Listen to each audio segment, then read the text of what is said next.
All right. So, while students come in and settle in, I like to start classes by doing a few demos. So today, I'll take a couple of minutes to show you what I do or we do at Cesium.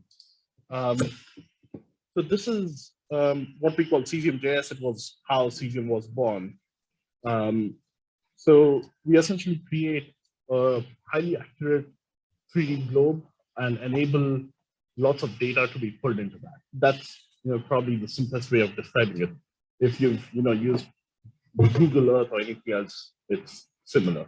So this the simple version of it. You can zoom all the way down, but what I'm going to do is jump into the next one of this, which is showing you how we bring in data.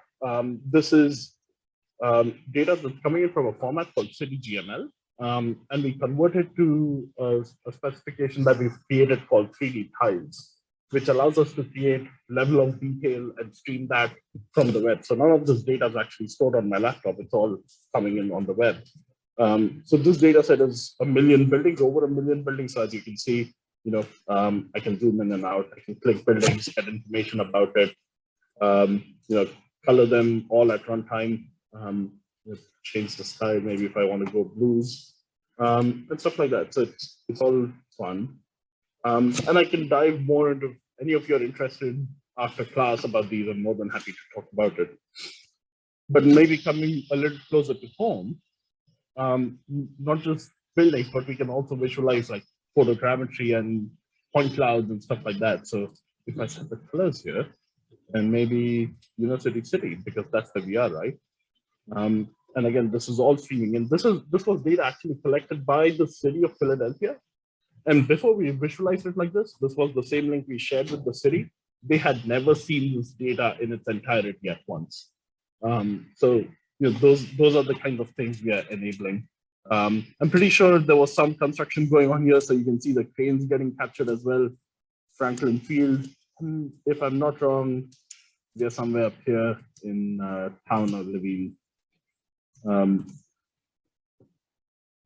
Maybe a couple more. Again, like I said, I showed you buildings, I showed you point clouds, but we can also do photogrammetry.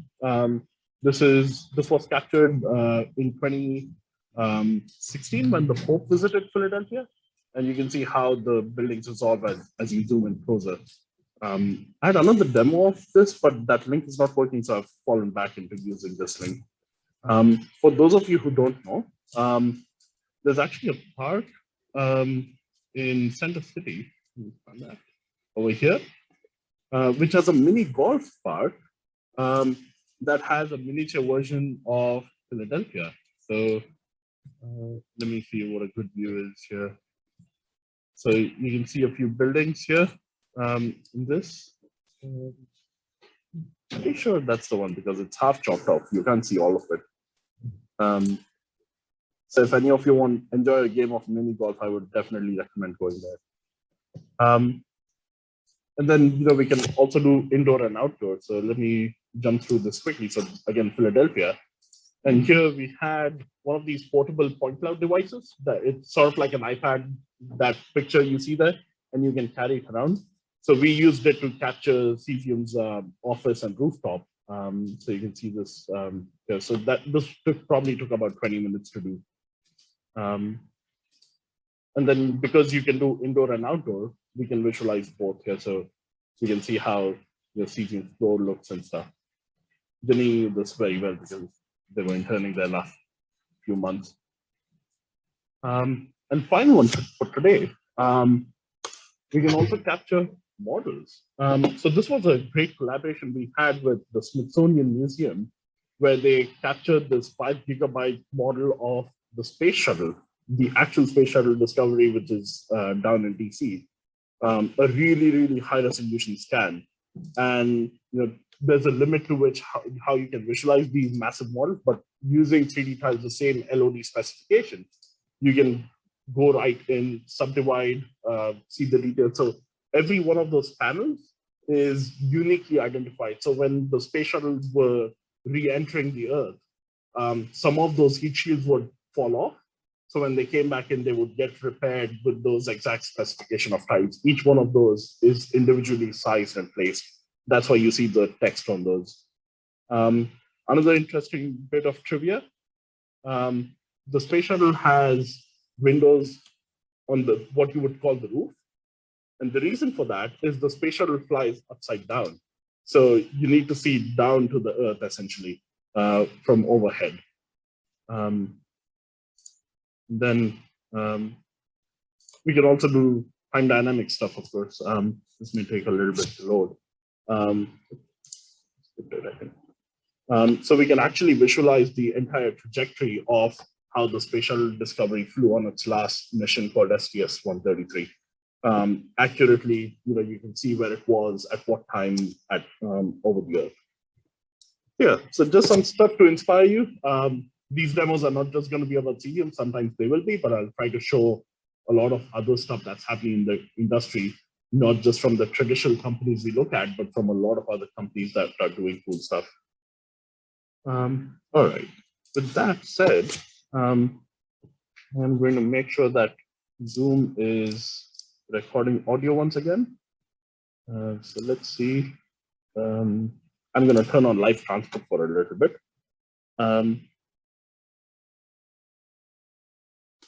All right, let's see if that works. All right, I think Zoom is recording audio, so because it's live transcripting as well. Cool. So let's get started for today with the pop quiz. How many of you are ready for that? Don't worry, it's for exactly 0 points. So this is going to be more of a fun to revise what we learned last week, so that you're up to speed before we get into more nitty-gritties and details about more introduction to CUDA. So this want to be interactive, raise your hand, speak up. This class is very interactive. So anybody want to name a few differences between the CPU and the GPU? Go ahead. That's a good one. That's a good one. Sorry, tell me your name just so that I start remembering. Richard, thanks. Who wants to go next? Go ahead. Tell your name and speak up. Yeah. Number of threads, good. Yeah. All right. Who else? Yep. Mm-hmm. Sure. GPUs are fast moving. Sorry, I didn't catch both of your names. You're Zire and Shuman. Okay. Anybody else? There are a couple more differences that anybody can highlight before I show you the slide. Yeah, please.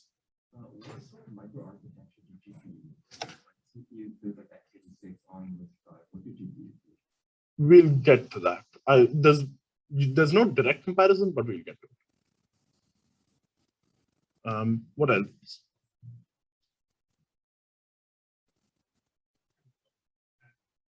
Mm-hmm. Is there a difference in instruction set that's available? Possibly, yes. But what are some of the more high-level differences?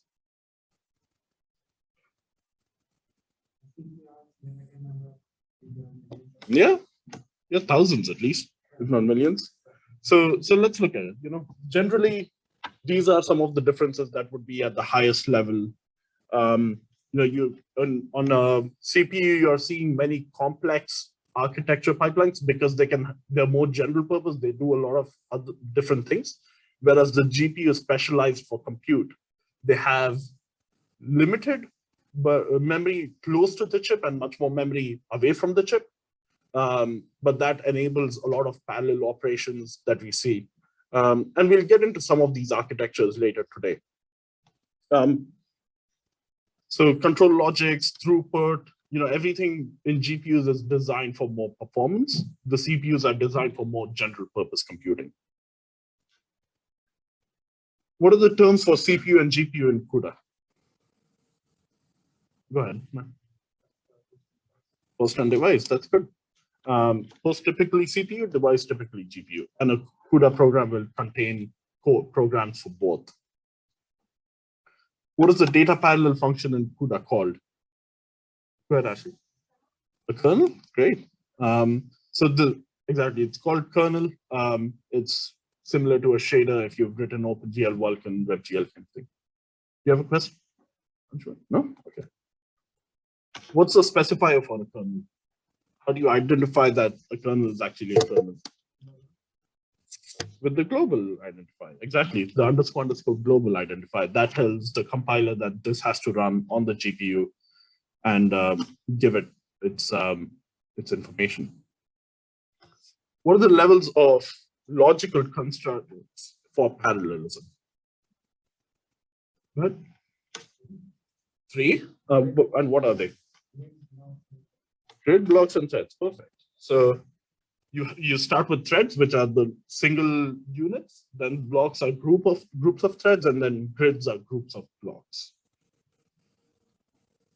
And then grids can be 1D, 2D, or 3D, and blocks again can be 1D, 2D, or 3D. Each block has the same number of threads, and within a block, you can synchronize and access shared memory. How many threads in a block? Go ahead. 1024? Sorry, I didn't catch your name. Stephen. Thanks, Steve. Yeah, 1024 with a caveat that that is the maximum number of threads. You can assign how many other threads you want. That is the maximum number. What can threads in a block do that blocks in a grid can't do? Go ahead, man. Share memory. What else? Share registers. I saw you raised your hand. Communicate with each other. Yes, in using that memory, yeah. So threads in a block can cooperate with each other by synchronizing. So they can say, hey, all the threads need to wait or all the threads move at once. And then you can also use shared memory, which allows for communication or interaction between the threads. And two different blocks can't use that same mechanism. What are the different types of memory on a GPU? Go ahead. Constant memory? Global? Okay. Registers? Okay. Sorry, I didn't get your name. Charles? Perfect. There's one that was missing. Anybody want to remember?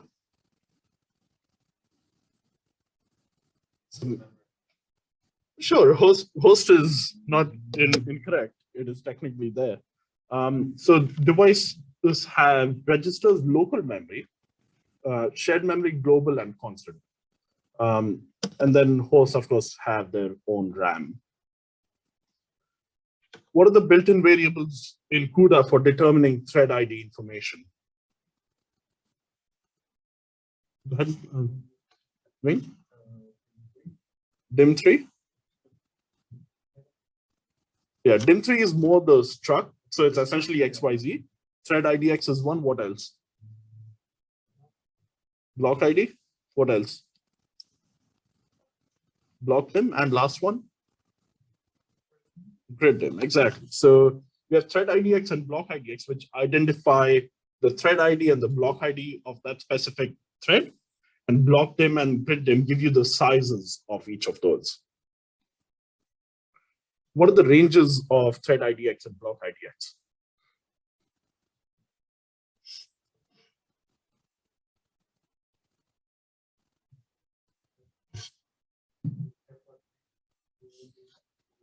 Why do you say 32?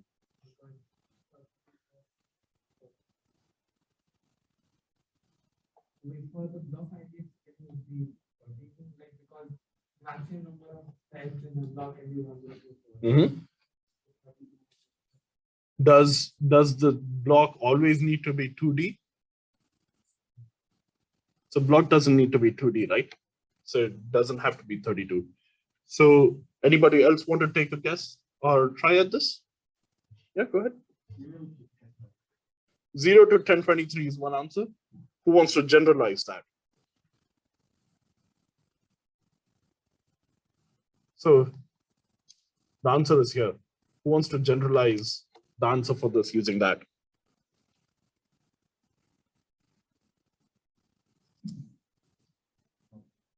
Yeah, so you use blockdim. Exactly. So thread IDX goes from 0 to whatever blockdim in that component, like -1. I'm using square brackets intentionally because that's inclusive. And then similarly, block IDX goes from 0 to griddim of that same component -1. How to calculate globally unique thread index for a 2D block in a 2D grid. We saw this in the last class. You don't have to give me the full formula, just mumble words, I guess.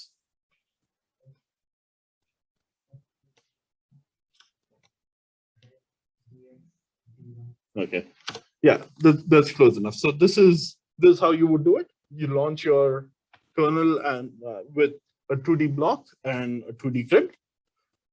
And then in your kernel, you're going to use those formula where you find the unique X and the unique Y, and then you multiply those to get the unique memory index of the thread you're working with.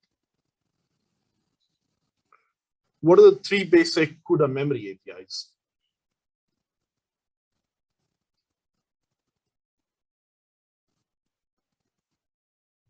And they have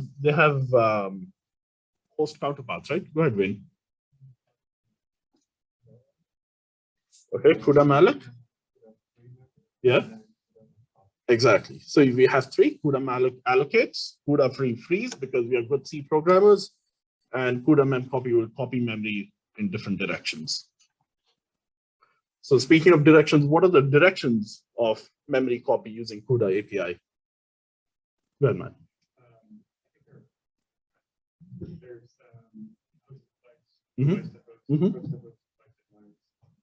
That's it. So 4. And Matt got all of them. All right. So with that said, that's the pop quiz done. I think you guys did great. Go ahead.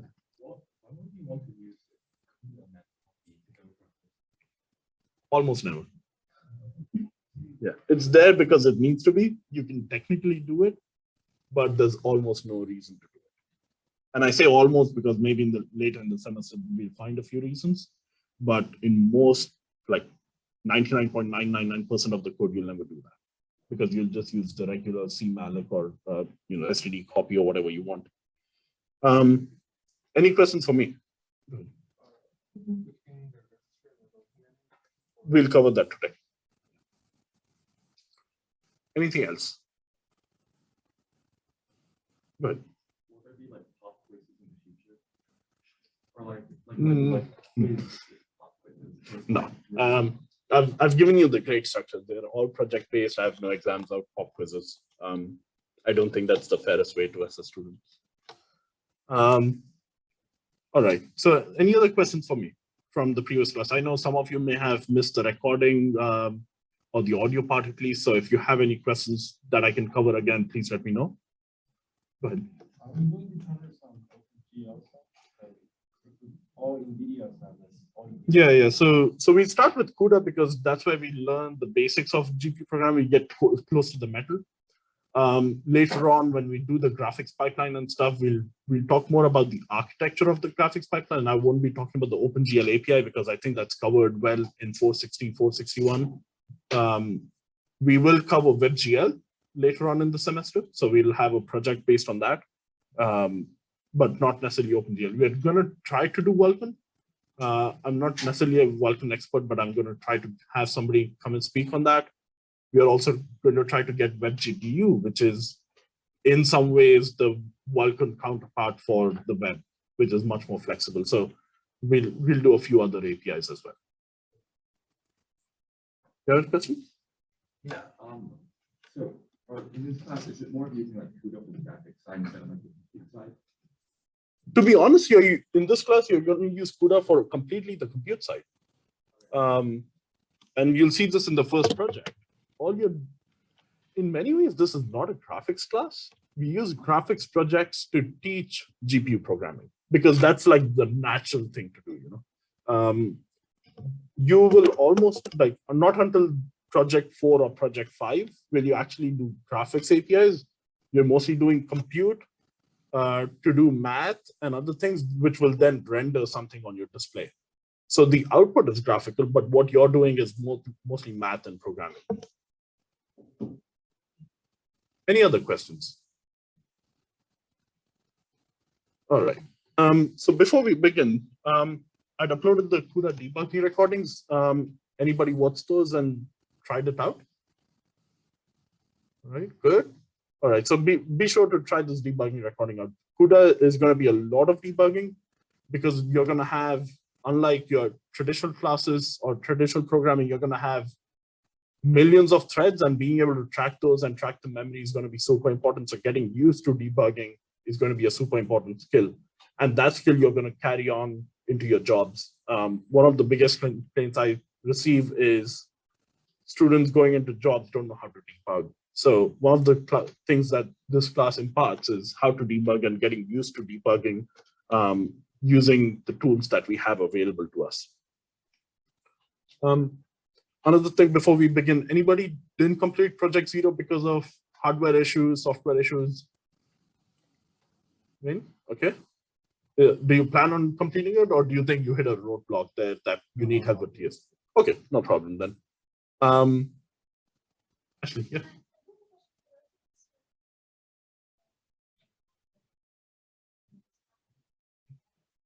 Yeah, so I'm in touch with SETS. I send them an email. They confirm that some of the software is installed. Liam is looking into it. So I'm sure in the next couple of days, we'll know much more and we'll be able to confirm on Piazza that everything is in order. Yeah.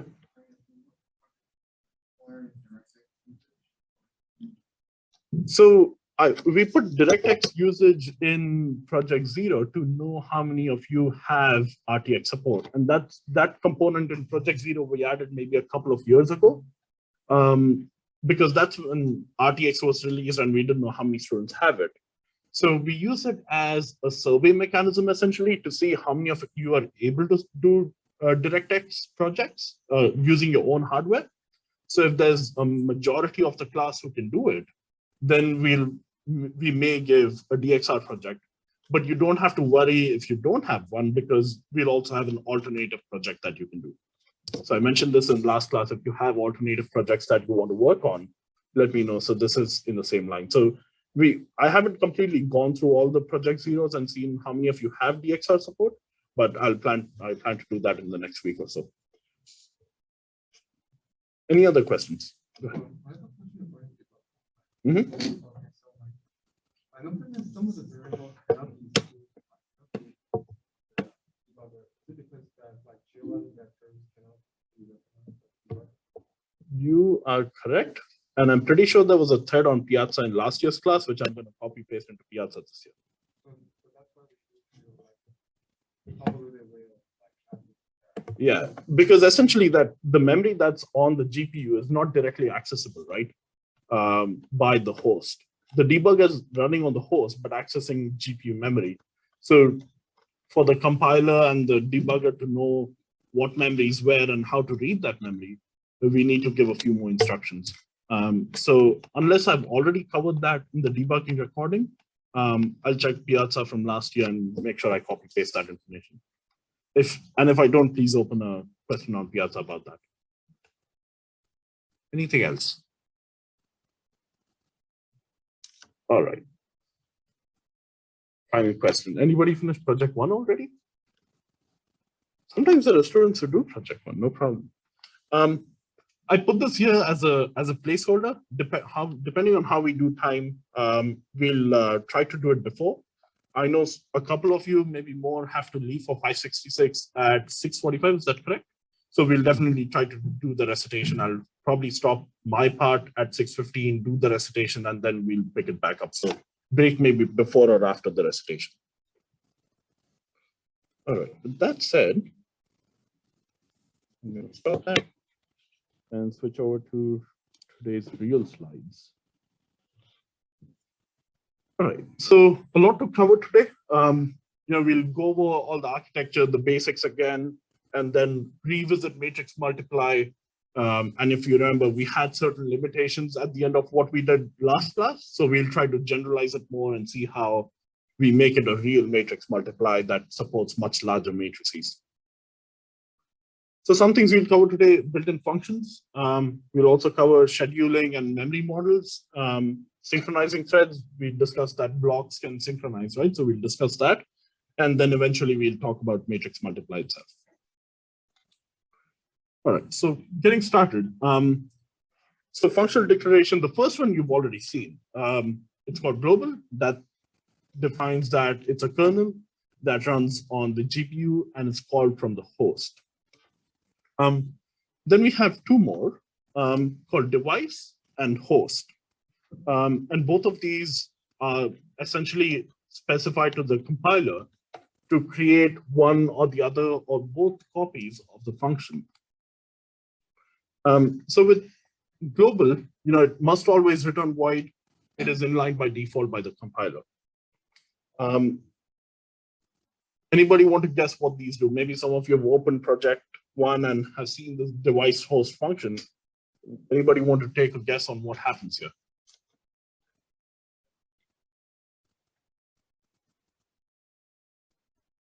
Go ahead. Exactly. This function, the compiler will essentially create two copies of it, one that runs on the CPU, one that runs on the GPU. And so that you don't have to duplicate your code is essentially the goal. Now, the key thing to remember is device, even though it's called a device specifier, it cannot be called directly from the host to run on the GPU. Okay, so if you call a function like that from host, it's going to run on the CPU. You don't expect it to run on the GPU. If that function is getting called from a kernel, then it's going to run on the GPU for each thread. So important note to remember. What happens with the second line there? Global host.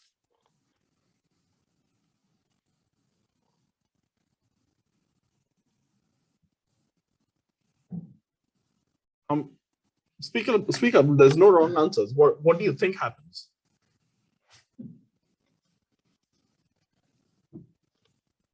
Go ahead.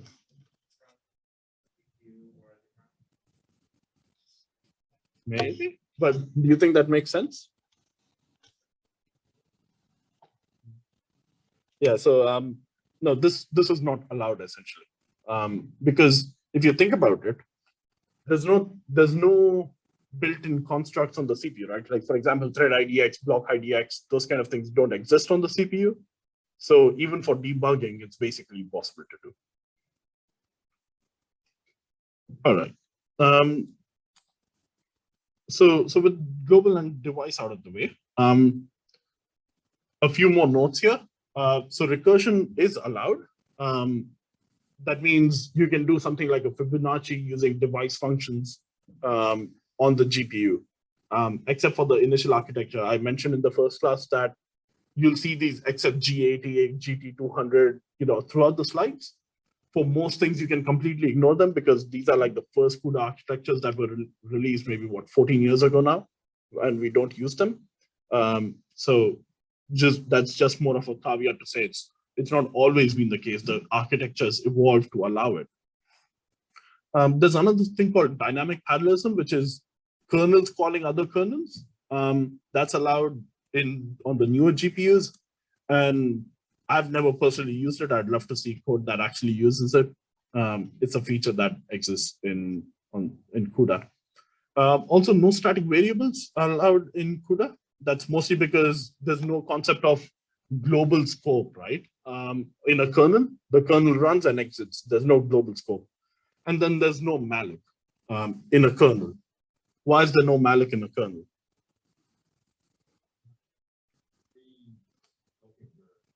Exactly, you're exactly right there. Basically, if you think about it, in a kernel, you're running millions of threads.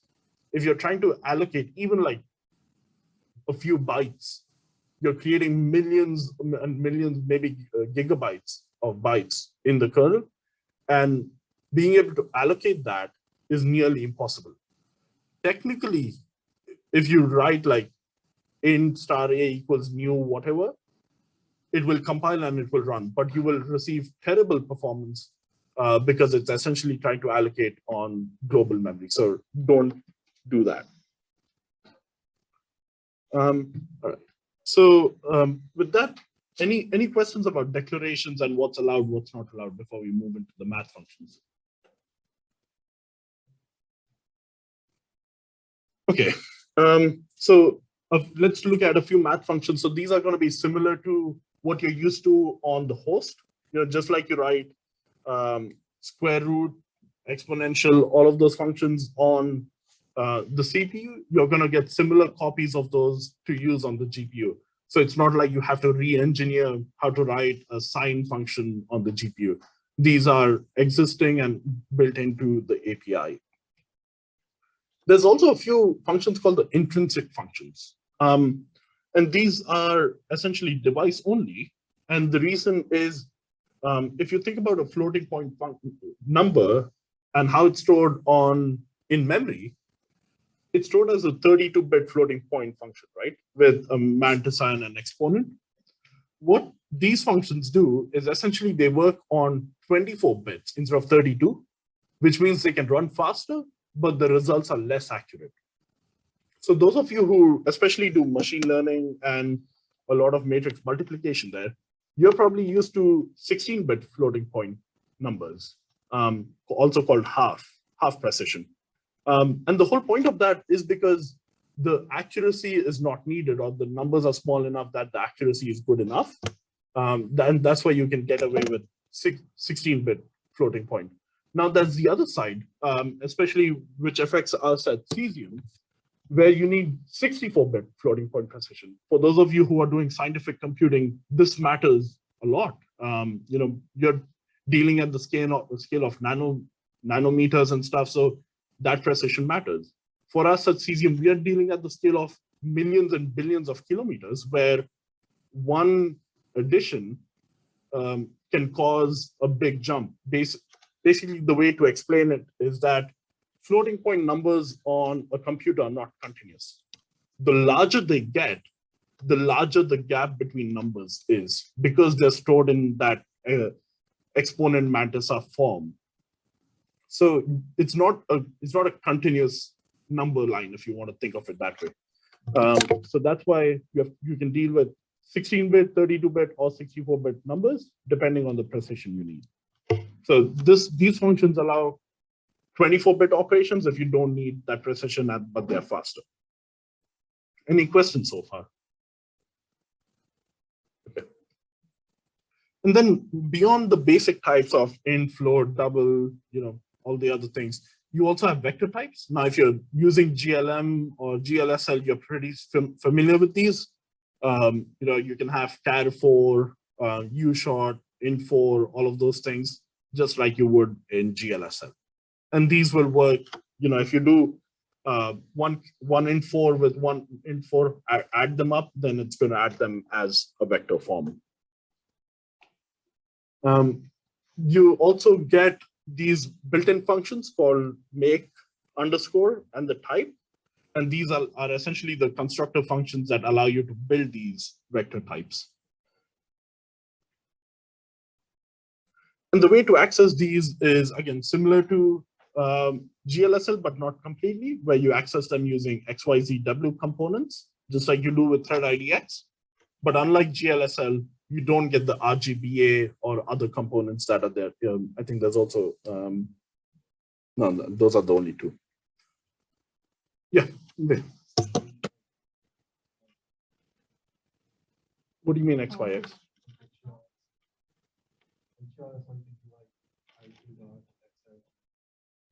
Oh, no, I don't think that's a good point. Maybe I should update my slides. No, you can't do that.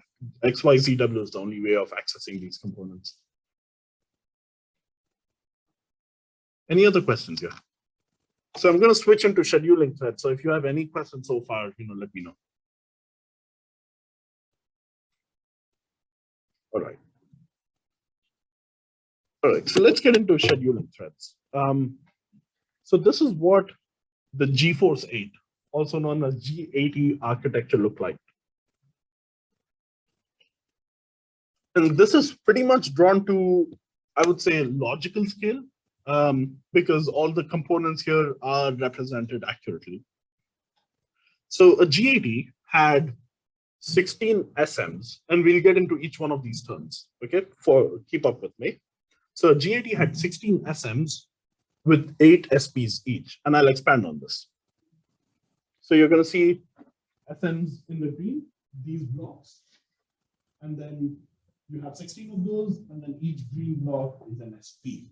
Now you might be wondering, why did I go from cores and thread IDs and blocks to SMs and SPs? I'll explain. So let's look at one block in this diagram. So here we have some L1 cache. We have something called a TF and then some green things. So let's start. So an SP or a streaming processor is essentially what is in marketing terms called a CUDA core. This is your ALU unit that's actually processing your code. Okay? So if you're saying there are 3,000 cores in my GPUs, you technically have 3,000 SPs in your GPU. Okay? And then a group of streaming processors is called streaming processors. No, nothing obvious there. And then in a GAT architecture, there was 16 SMs, each with 8 SPs each. So a total of 128 streaming processors. What that means is that each GPU, each of one of these GAT GPUs could host up to 768 threads. And we'll get into them. This is like a predefined thing, and I'll show you what that means in terms of real compute. So if the SMs host 768 threads at once, you can divide these into 6 blocks of 128, in which case you're packing it up fully. You can have 3 blocks of 256. Again, multiply that, it's 768. And you can have, for example, 1 block of 512 threads. But in which case you're not completely using the GPU. You're leaving maybe around 256 threads unused. Now, when I say threads unused, doesn't mean the cores are unused. It just means you're not saturating the GPU. So in flight, if you have 768 threads, then you can multiply that by 16 SMs, and you get about 12,000 threads. So about 14 years ago, you could launch a kernel up to 12,000 threads at a time. Any questions here? Yeah.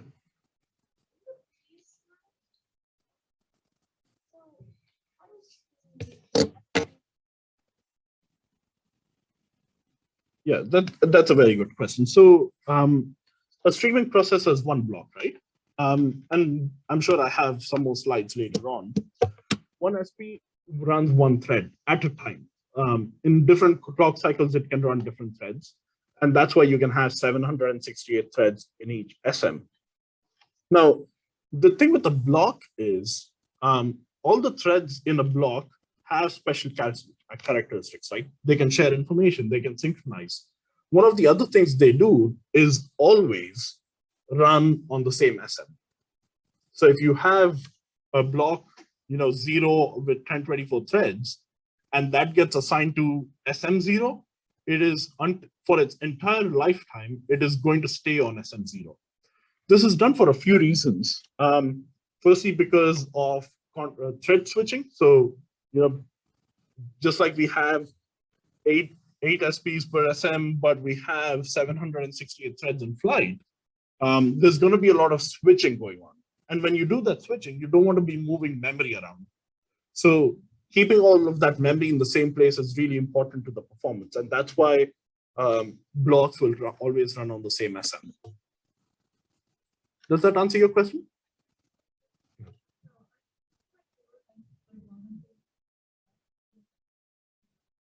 Mm-hmm.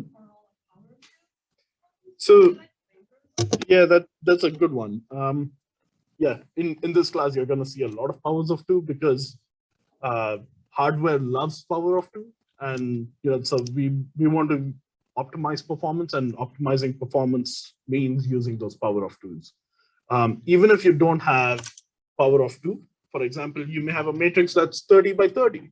You still want to launch 32 by 32 and then discard the unused threads.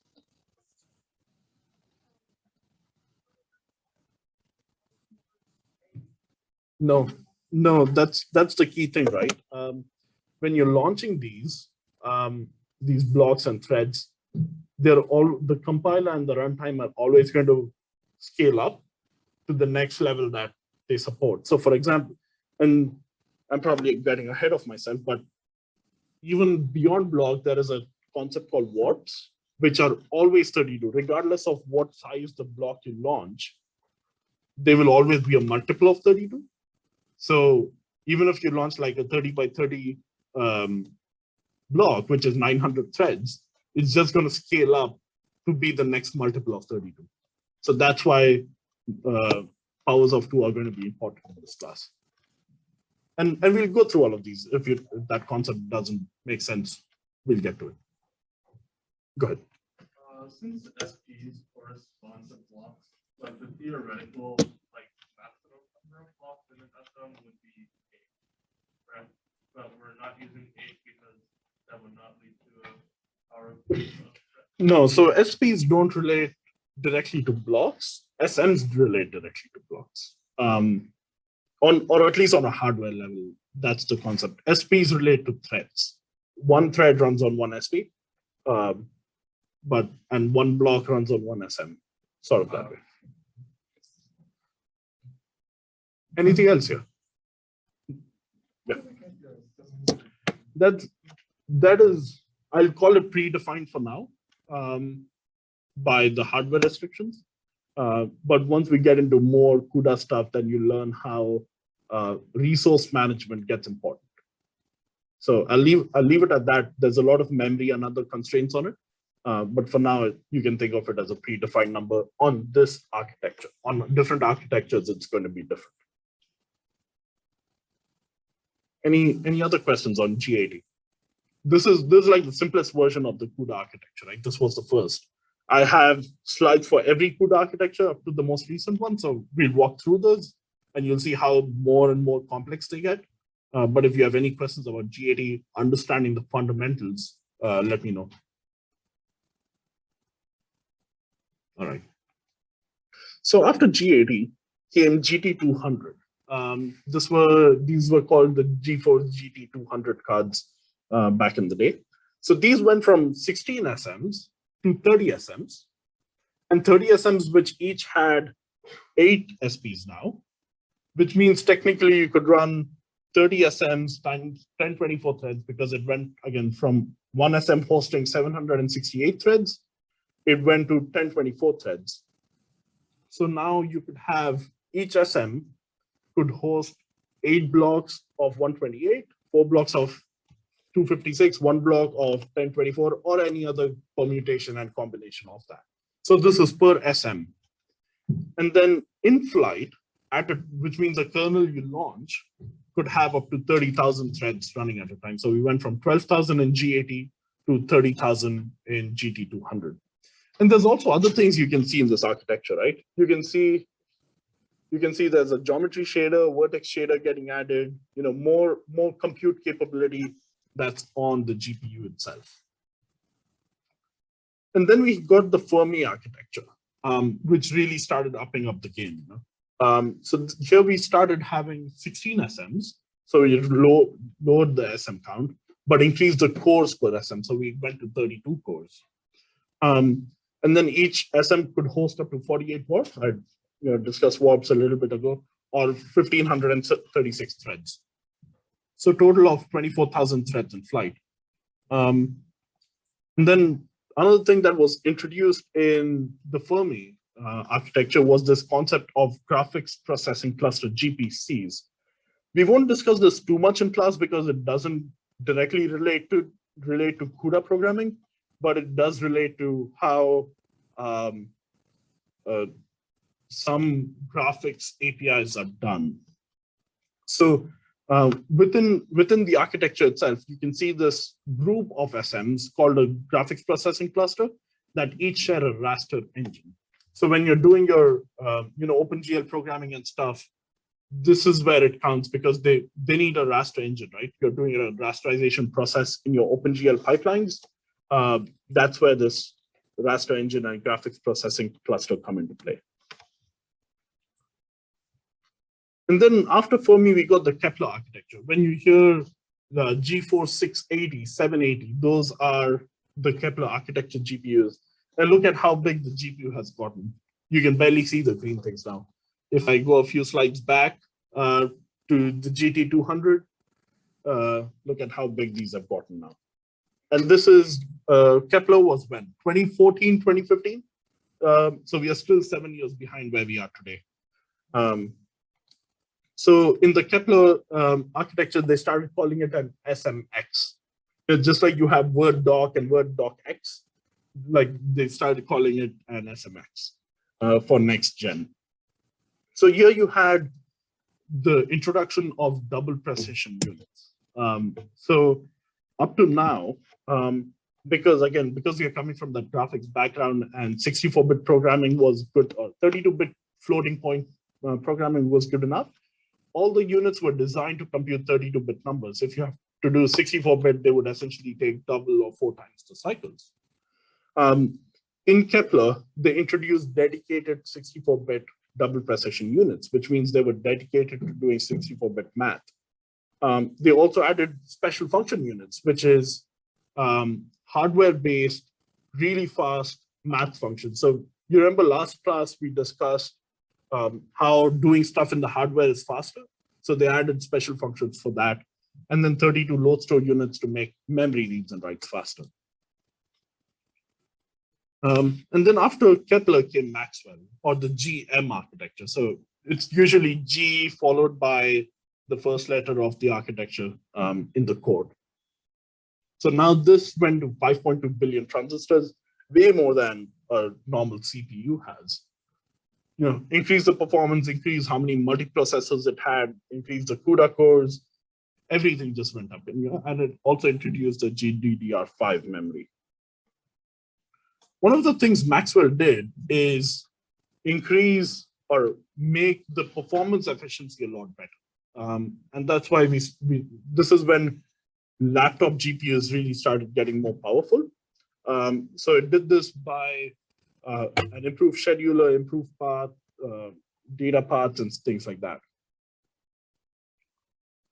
Then came Pascal, which is our 1080 GPUs. So GeForce 1080. The GPUs in the lab, when you see Quadro P1000, that is a Pascal GPU. Again, so read the alphabets and to get the architectures. So this increased, SMs again, increased CUDA cores, more power, more. One thing you'll start seeing is more cache. So here we have a lot of L2 cache and then more cache within each SM as well. And then of course came Turing. So GT architectures. So these were way more SMs. We went from having 20 SMs in Pascal to 72 SMs in a Turing GPU. Way more cores, everything. But the key thing here is the introduction of the RT cores. That's where you started doing the ray tracing stuff now. Because an RT core is essentially designed to do really fast line and triangle intersection. So that made ray tracing a lot faster.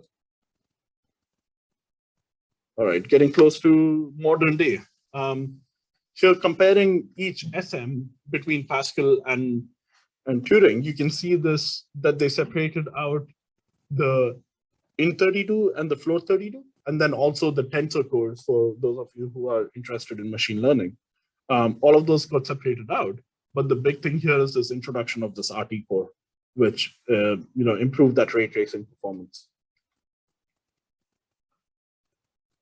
Well, last couple of slides on architecture. So the modern day architecture is Ampere, of course. These are our 3000, yeah, 2000 and 3000, no, 3000 series GPUs. Way more graphics processing clusters, as you can see, to improve the raster performance or gaming performance, more texture processing clusters, way more SMs. I almost don't even care. Like if you've seen in the initial architectures, I told you how many threads they could run. But on the modern day architectures, it doesn't really matter. They can handle billions, if not trillions of threads at the same time. And then in Ampere, they essentially double the performance of Turing in almost every way. So 128 FMA, if you see this FMA here, anybody know what FMA stands for? Floating, multiply, and add, which is essentially an equation where you have one multiply and one add operation. Anybody think where it's useful? Yeah. Dot products, exactly. Where else? Calculating the index, that is the right answer, or the best answer, because we do that in every single thread, every single time. If you think about it, it is thread IDX plus block IDX times block dim, float, multiply, and add. So that's improving this is half of the battle on the GPUs. All right, so architecture is done, did it really fast. You don't have to memorize all these. It's more about showing the progression of how GPUs and CUDA architecture has come along from having 128 cores to how many did we have? I don't even have it listed here. So if we have 84 SMs with, I think, 128 in Ampere, that's like over 10,000 cores, I think, at its max. Now, one of the questions you might be asking is, okay, so all of these have these many cores, but my laptop has 600 cores or my GPU has 2000 cores, which is not the max. And if any of you have taken, one of the architecture courses, this is because of what is called silicon binning. When silicon gets manufactured, when these chips get manufactured, not all the chips come out perfect. Some chips have everything that's perfect. Some chips have some defects. So when they have defects, they turn those SMs off and they brand it as a lower end GPU.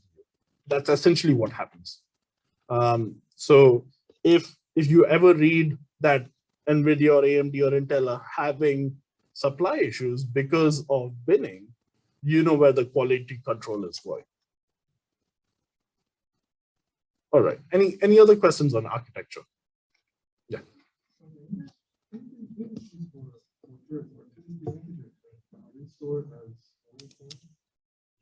Sorry, I didn't get the first part of your question.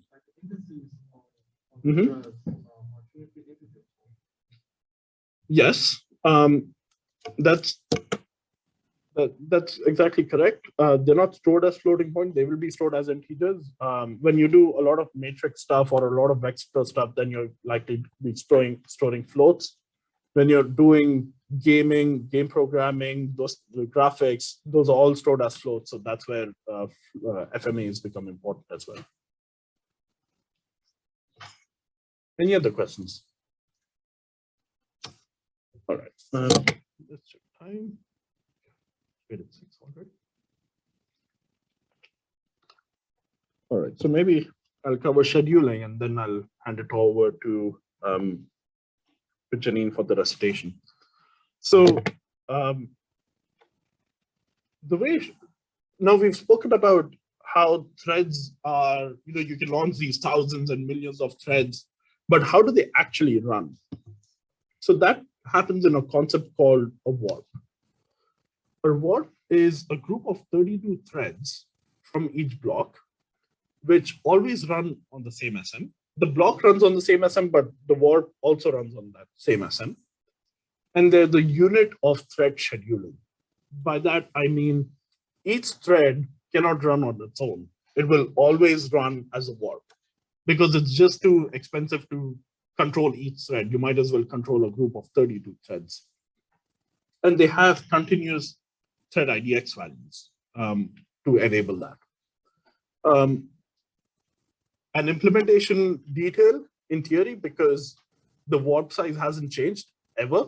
It's always been 32. So while NVIDIA never gives you a guarantee that it will never change, it is generally considered that if they were to change the warp size, half of the CUDA programs would no longer run efficiently. So warp, again, summarizing, is a group of 32 threads that always runs together. Not all the threads in a block will run together. They'll run on the same SM, but not at the same time. A warp runs at the same time. So let's look at how, just conceptually how these might work. If you have warp for 3 blocks, where the green is one block, orange is one block, blue is another block, and they each have many warps, they will run on the same SM. All the warps of a block will run on the same SM, but different blocks can run on different SMs. Okay. So remember, this diagram is going to be important.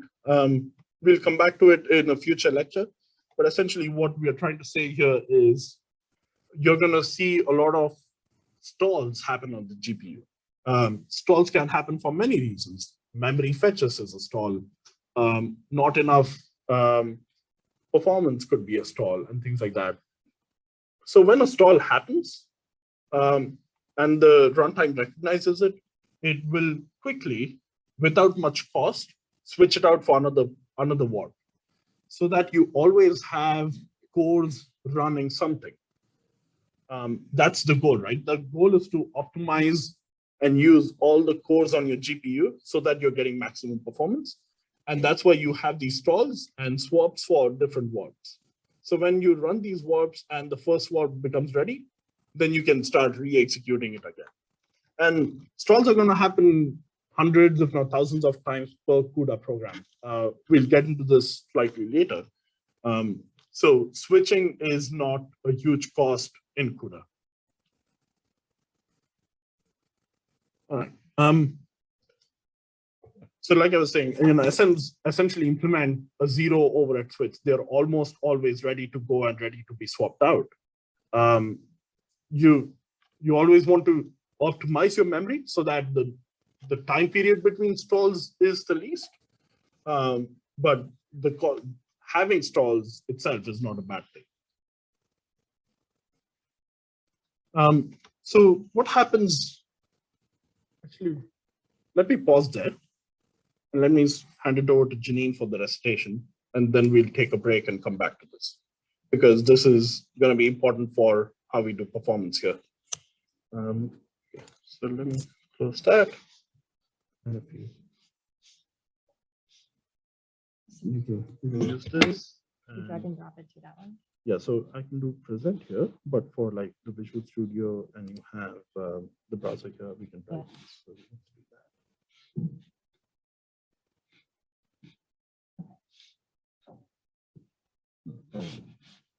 You have the README open? Okay, no. Oh, I didn't open the README, but I'm pretty sure. I can open it very quickly. Yeah. Okay, so we copied both of those. That should be good. I have folders, so organized. Okay.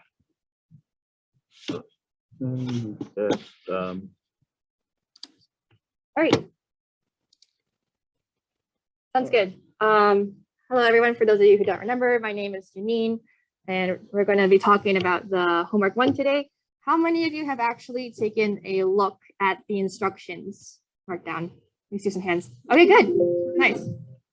So, you don't have to start coding right away when the homework is released, but a good thing to do is to look at the instructions and to see kind of like, what's ahead, so that you can determine, well, like, how much do I really need to crunch before that deadline? And ideally, you want to minimize that crunching as possible, because it can really suck from experience. So without further ado, our homework 1 is going to be Boyd's flocking on the GPU. A Boyd's flocking simulation is, how do I go next? There we go. A Boyd's flocking simulation, I'll show you an example in a bit, but basically, if you kind of think about the flocking behavior of birds or maybe a school of fish, there are a set of rules that determine how these agents find each other and form crowds that go along the same area. So what a void is a bird-like particle in this flocking simulation. And for our purposes, we define it using a position and a velocity. And ideally, we want our simulation to have a lot of voids for best results. So we'll probably have tens of thousands of voids. And in order to represent that, we'll have parallel buffers of position and velocity. no.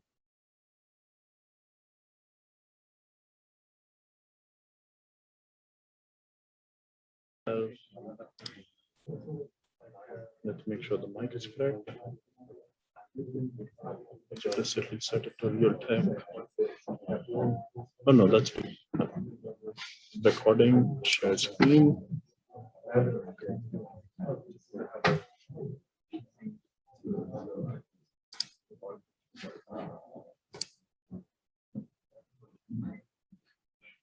All right, I think you should be good. okay, and we're back.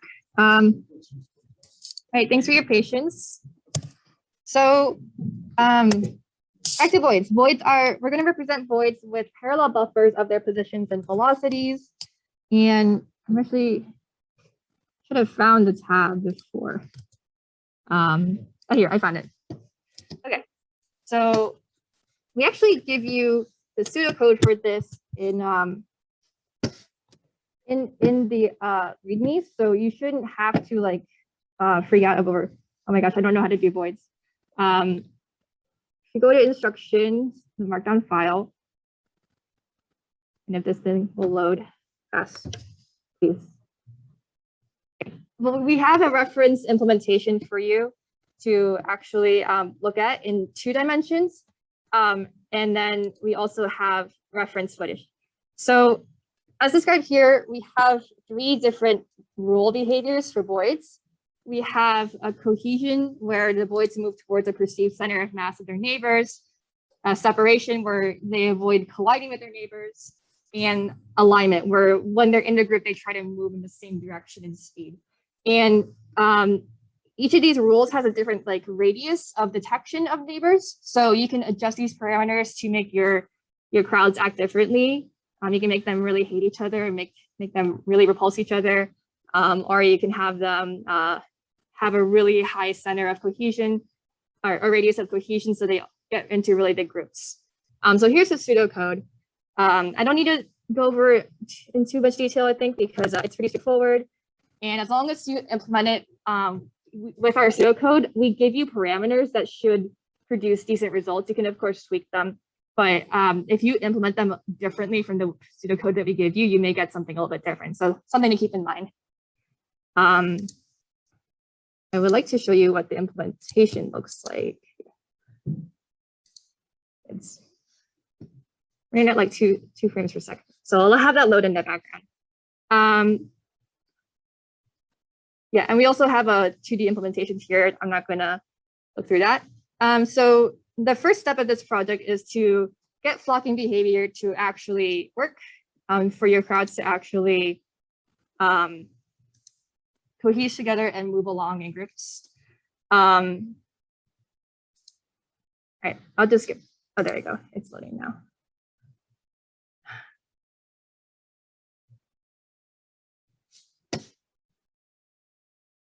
Yeah.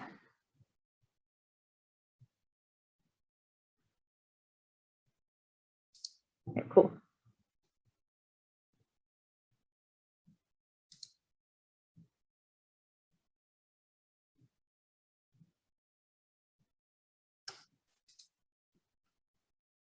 Well, do people have any questions so far about the flocking behavior? Have people like run into any problems trying to implement it so far? I mean, you've done some form of voids before.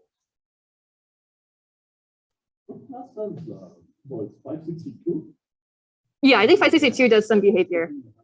Yeah, this is not loading very fast, but you'll see it starts in a great cube of stationary voids, and they start finding each other and becoming these multicolor crowds that move in the screen. I don't know why this is running at 2 frames per second, but the shader that they run in changes the color of the particles based on the direction that they're going. So you'll see if your behavior works, you should see that everyone in the same group is moving with the same color, and you can distinguish crowds from each other based on their velocity color. Let's go back. All right. So with that in mind, so the behavior is listed on the instructions, and we have it so that the Boyd looks at the neighboring Boyds within a certain search radius for each rule to determine what the new velocity should be. Now, we're going to start you off with a naive method, which will be pretty slow, where you have all your Boyds look at all the other Boyds and decide if they're close enough for further inspection, if they're within that radius. So that's basically O of n squared search. You have all of each for all n Boyds, each of those start to look at the other n Boyds, and you'll see that you'll have like a working implementation, but it is pretty slow. So first implement the naive method. We have our simulation will run in time steps, where in each time step, the Boyds will examine the neighboring ones to determine a new velocity and then update the position based on the current velocity as well as the change in time. And before I get into this like ping pong buffers, I did want to look at the code, but this is actually kind of running slow. So for our code walkthrough section, we use some keywords in this class in our comments to tell you where to look for certain sections. So you want to, when you open your code, you'll first want to look for the look keyword and the to do. And those will always have like a dash section number based on the section that they're in the README. So focus on the ones with the lower section numbers first. Don't get too stressed about the ones with the higher section numbers. I think the Visual Studio closed. So yeah, I guess I won't look at the code. So basically what you'll have in code is you'll find that we actually give you two velocity buffers. So I kind of lied to you at the beginning. So you have a vel1, and then you'll also have a vel2. And you'll find that the kernel is being invoked with both of these velocity buffers. And anyone, first of all, is anyone here familiar with the concept of ping-ponging buffers? No. Okay, I'm doing some shaking heads. Okay, well, let me rephrase this question. If I have a kernel where vel1 and vel2 are the arguments, let's say I'm using vel1 to store the Boyd's current velocity. Why are we not writing to vel1? Why do we have to write to vel2? Rachel? Sorry? The race condition? Yeah. Yeah. So I just want to make sure I heard you. So yeah, it's because when we're reading in data from vel1, we don't want to be overwriting that at the same time because all the other Boyds may potentially depend on that data. So if we're overwriting the old velocity with the new one, we're going to get some pretty funky results as we go further down the Boyds. So we want to take the old velocities and compute the new velocities based on them, and then store them here. Ping pong in the buffers. So basically, if you ignore like vel1, vel2, if you just say this is kind of like old versus new, once you calculate the new velocity, then your new velocity becomes the old velocity, right? Becomes the new current one. And then you want to say in your code that that the pointer to the new velocity is actually the old pointer. So you're saying, okay, let this be the old velocity, and then we're going to reuse the old velocities as the right buffer, the buffer with it to write the new velocities in our next time step. Does that make sense to you? Yes. Yeah, so we'll go over the data structures in a bit, but we're basically CUDA mallocs, where these are buffers on the GPU, and you can actually switch those pointers around as you see fit. So we need two buffers to make sure that the data is not being overwritten in a time step, but you don't need to keep creating more. You can just ping pong the pointers essentially. So we keep switching back and forth so that the new becomes old becomes new. Yes. All right. So we're switching after the read configure is done. Right. You want to do this after you actually calculate the new velocity and then apply it to the position, right? And ideally, if you didn't have a computer die, I would show you in Visual Studio that there's There's a function, I think it's like a compute velocity. So I'll just write it. Compute velocity. You have a compute velocity step, then you'll actually update the velocity. And then do this. This is where the ping ponging comes in. And then with this, you will update position. And by this point, you'll have already used the new velocity in your calculation. I think that should open up. Awesome. And you can probably just open one of the recent ones too. It should be the points. Yeah. Awesome. Sounds good. Thank you so much. So is there any questions for that? This is a naive one. Just focus on actually getting your crowd functionality to work. And then we'll focus on the optimizations. I'll just go back to the slides while this loads. Okay. So we have a naive version of this that is running it pretty slow. I think for mine, I got to like 50,000 voids before it started running at 10 frames per second, and it's not very smooth. We obviously want it to be a lot higher. So an optimization that we can do is we can apply a spatial data structure to limit checks against every single other void for every void. So we're essentially going to apply a uniform grid. We're going to divide the entire space that the voids are in into a 3D grid. Here I have it 2D for simplification, but you will be implementing in 3D. And you want to pre-process every time step to reduce the checks that you do per void. We're basically calling the area that we look at. So as long as we define, if we, for example, define this space from like 0, 0 to, I don't know, 4, 4, and each cell has a width of 1, we can sort these voids into these cells, and the grids are divided into cells that are basically 0 indexed. So your 0th cell, your 1, 2, 3, 4, so on and so forth. And if we look at like void 9, for example, which has the purple radius, you'll be able to see, oh, we don't have to actually look at all the other voids. You can just say, if this cell is, if this void is in cell 5, we just have to look at the neighboring cells, like 4, 8, 9, so forth. Are there any questions about this concept? Yes.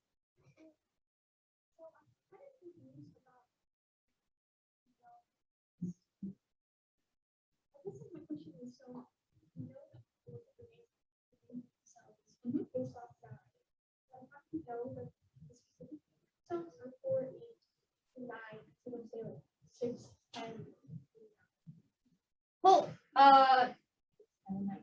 this example here is based off of the idea that you are finding these cells with respect to the distance. So initially, you can actually hard code this. So you, like, if I were hard coding this, I would start with with all these 9 cells from 0 to 0, 1, 2, 4, 5, 6, 8, 9, 10. But then I think it's an extra credit where we ask you, instead of hard coding the search radius, can you make it adapt to a changing distance? So this is what that shows.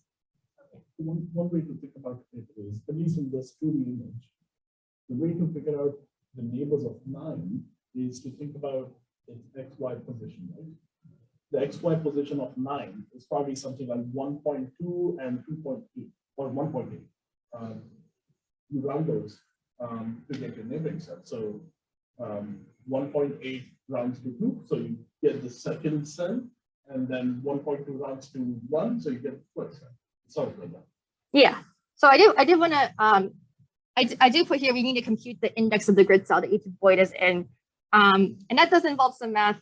If I give you the width of a cell and maybe let's say the minimum point that the grid is located at, so like I guess like if you think about like a z, like the x-axis, y-axis, and z-axis, if I give you, or I guess x-axis and y-axis for 2D, if I give you the point at the most negative x, the most negative y, and I give you the cell width, how might you calculate which index of the grid a void is in?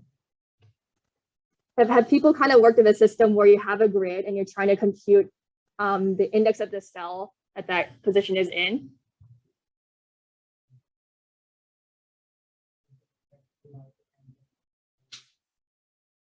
There's a vision involved. So I'll just Basically the opposite of how we compute. Yeah. Instead of finding the unique globally, you're finding what the block ID is. Exactly. So let's look at, well, we just pay attention to the top words, for example, here. So to compute the 2D cell index, all I needed to know is the grid minimum position, which is in this upper left corner, and the width of the cell. And I just need to say, let's take cell 2. So for void 2, I just need to know this void's positions, and then subtract that from, subtract the minimum from this position, and then divide that remainder by the cell width. And then you need a floor, because you're basically saying this, like on the x-axis, like the space from 0 to 0.99999 is all cell 0. The space from 1 to 1.99999 is all cell 1, so on and so forth. And you don't have to, even though these are kind of this way of circles here with radius values, they're actually just points. So don't worry about it like overlapping, quote unquote, into other cells. You won't actually get that. And of course, extending to the 3D case is pretty simple. You just add the extra dimension, but it's the same calculation. People have any questions about this math? Nope. Okay, sounds good. So I told you how you can find the cell index of a void, given a void. But given when you have a void and you determine what cell it's in, then if you look at a neighboring cell, how do you actually find all of the voids in that cell? So exactly. I guess I forgot to mention. So the way that we store this structure is that was too much. The way that we store this structure, you know, we don't want to say grid G equals new grid and then store duplicate data. What a more efficient way to do it is to have another array, and we'll call this, I believe it's called grid indices in your code. And you're basically just going to store another integer saying which cell is this void in. So I have like, you know, void at like void 0. Maybe for this one, it's in number 5. Okay, what about 1? That's also in 5. And then I look and see that 2 is in 6, so on and so forth. So you'll get an array of integers that basically tell you which cell index of the grid the void is in. And once we calculate that, then we're gonna have to do something called the key value sort. And I'm gonna switch to an example in a bit so it's clearer. But basically, when you have a key value sort, you have keys that map to values. If you sort the keys, then the values will get kind of shuffled with the keys. And in that way, we want to make it so that, let's just, yeah, if this were like, let's say, I don't know, 4, 3, 2, 1, 1, 2, 3, all the 1s would be at the start, all the 2s would be here, all the 3s, and so on. So they're all in order, and they're all continuous. So you'll see which voids are actually, the voids that are in the same cell are next to each other in data. And that's what we want. That's the most efficient way to determine where they are in the grid. So I can find my browser. Okay.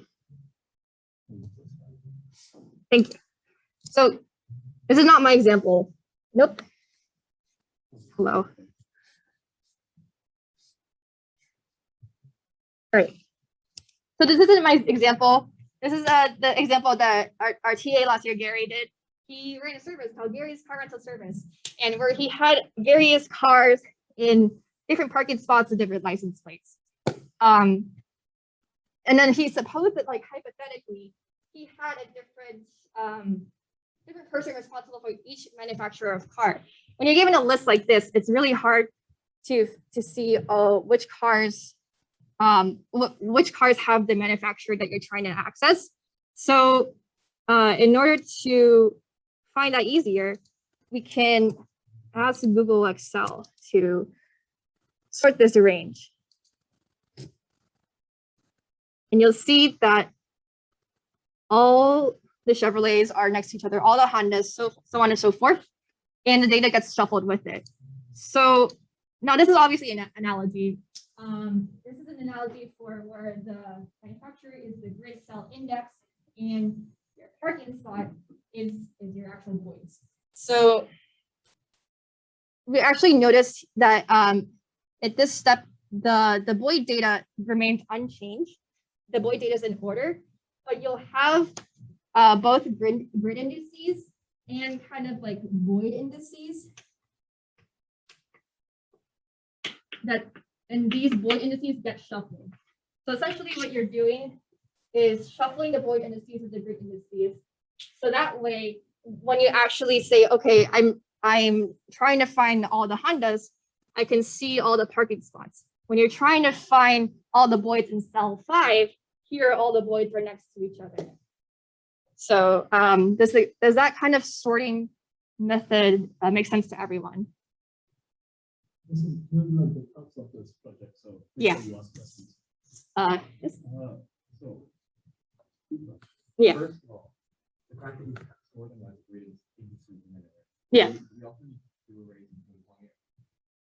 Not this one, because the results.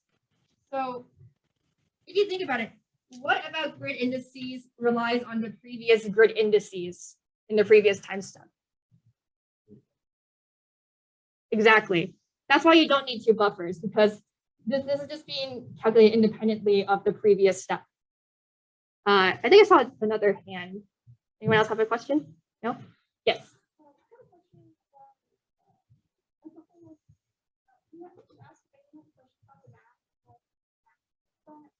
Oh no. Yeah, okay, we can go back.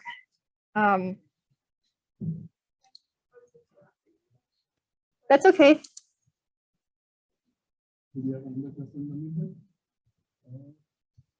Yeah, I guess my question is, if you have it like if there are arrays in memory, how do you pair values up? So that like, Yeah, you don't pair values. There are functions in, I believe you use CUDA trust sort.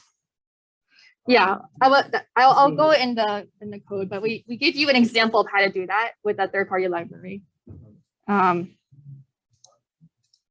There's a library called trust, which does GPU sort.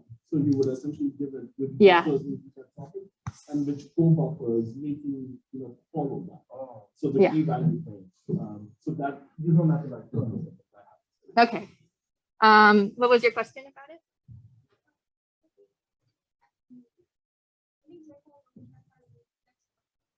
Yeah.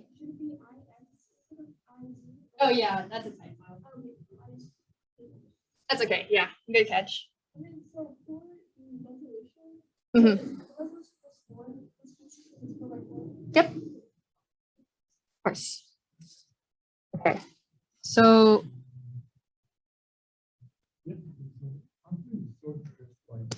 Mhm. Dictionary functions. Do you do like binary search for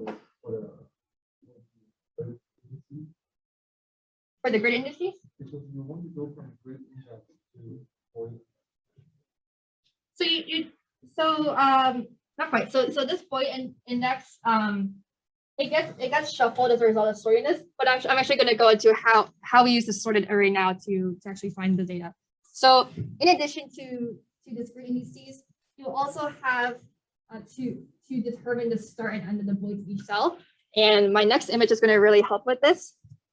So let's ignore the cell data pointers thing because I haven't told you about it yet. But basically, I showed in the Excel example, you start with a grid cell index, void index, and then the position and velocity data. Once you actually sort it here, you'll see all the grid cell indices are in order with the void shuffled, but the data is left untouched.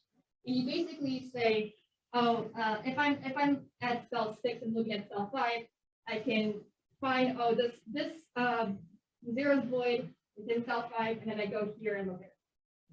1 is here, I go and look it up. 9, I go and look it up. So on and so forth. To actually figure out where these cells are, we have these cell data pointers. which are actually two buffers, but for the sake of simplicity, we have just merged them into one. So you have your grid cell index and your cell data pointers. We always, at the start of each time step, initialize these pointers to null pointer because we assume we don't know if there are any voids in it. And then we sort we do the key value sort where we sort these buffers by the grid cell index. And then you have to invoke another function, another kernel to walk over this buffer, this sorted buffer, and establish the pointers in memory.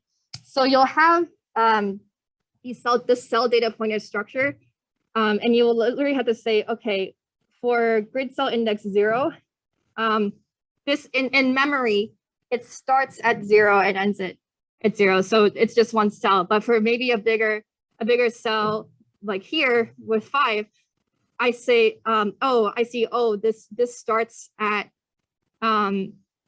index 1 and ends at index 3. So you literally have an array of pointers where the first one says, okay, here's where the cell starts, and the second one says, here's where the cell ends. You're basically just storing the bounds of where to look in memory, so that when you actually get to the time step function, you could say, oh, I need to look at cell 5. Let's see where cell 5's pointers are. Okay, now I actually have the memory range where the voids are for the cell. And of course, if there are no cells, or if there are no voids in that cell, then null pointer will indicate that. So you don't need to do that search. Does that make sense to people? Yeah. Yeah, exactly. So it's going to be actually integers, but I say pointers because I guess index would also work here. But I use index so much, it's kind of, now gets muddy. So yeah. Yep.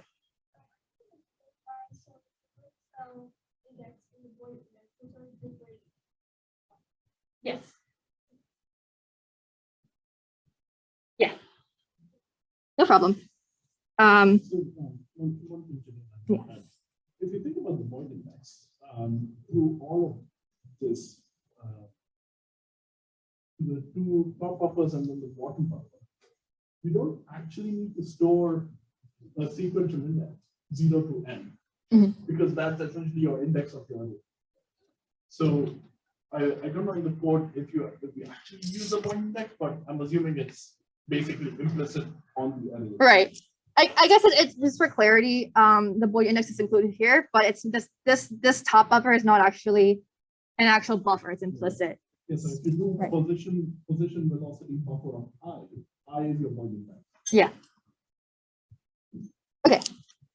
So I'm going to assume there's no questions unless something came up. Okay.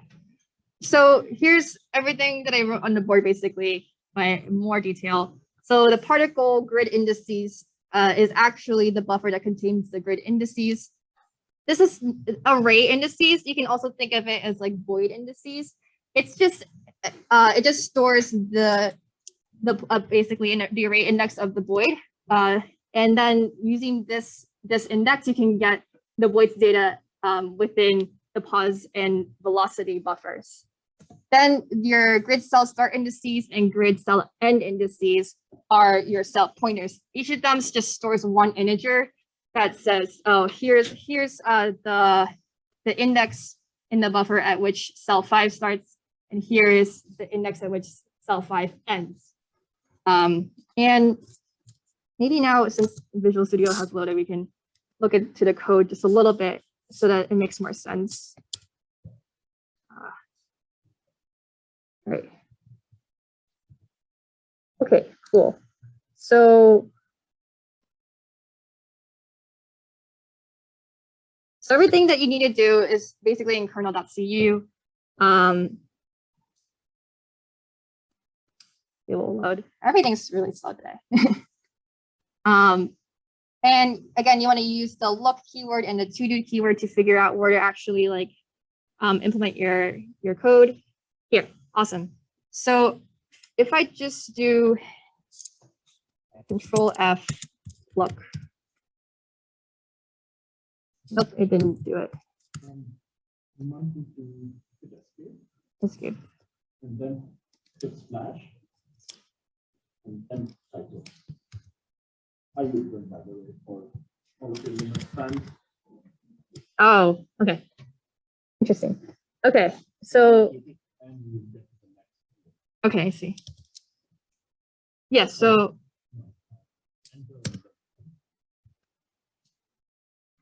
okay, thanks. So yes, so here we have this is order based on initialization. So here's your initialization function. We have CUDA and malloc. We show you how to invoke a kernel. This is just generating random positions for the voids. And then we also give the to-do. So here is like where we tell you here, you can allocate additional information. And when we scroll down to the actual time step stuff, here's, okay, yes, here is the functions I was talking about. So you have your compute velocity change, and this function is where you'll do your 3 rules for the void behaviors. Your update velocity brute force is where you'll compute the new velocity based on the position in vel1 buffers, and you'll have to call compute velocity change within this kernel. And lastly, you'll have to call this, we implemented this for you, but you'll just have to call it the update position kernel, which actually uses your new velocity to update the position.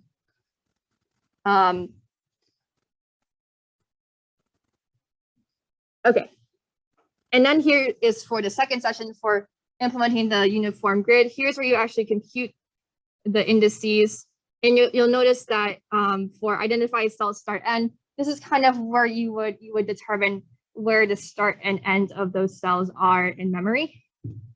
And yeah, I think that's all the functions that relate. And in here, you'll put all your code into one kernel here.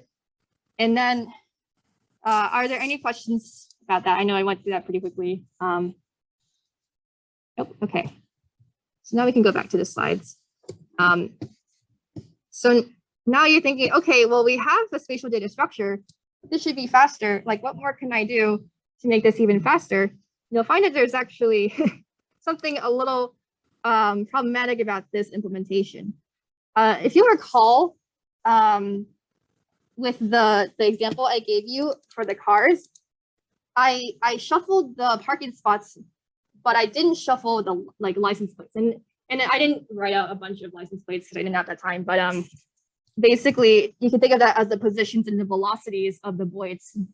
Those don't get shuffled. So what's wrong with this? And Shizan didn't talk about this, so I'll be surprised if people know right away what's wrong. Well,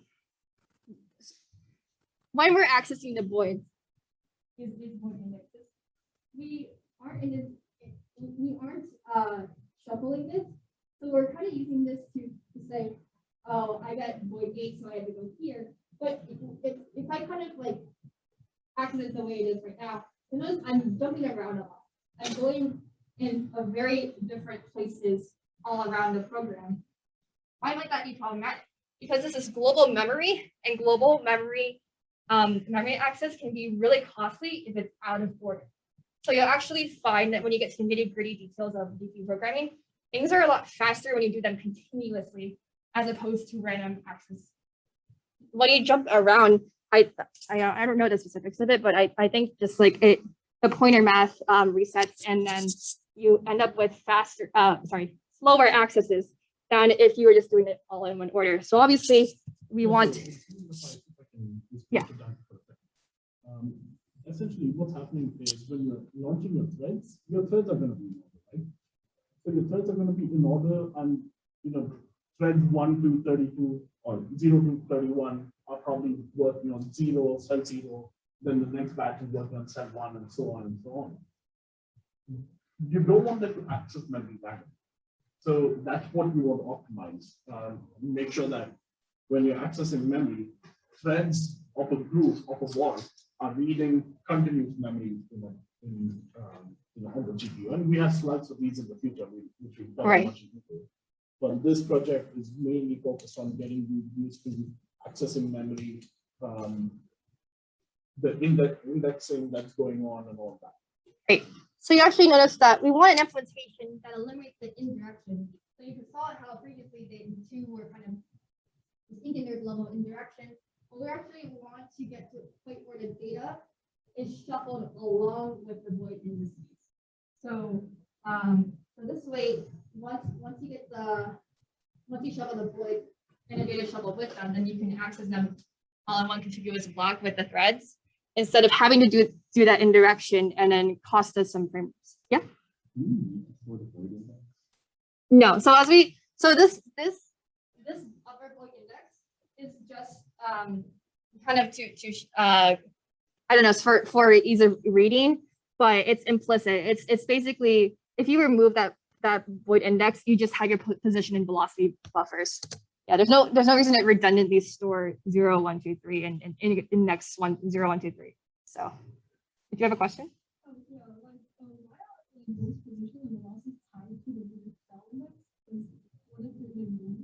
They aren't. So, what do you mean by what they mean? Like if boys are like moving around. Look, remember that this is all one time step. So everything gets reset at the beginning.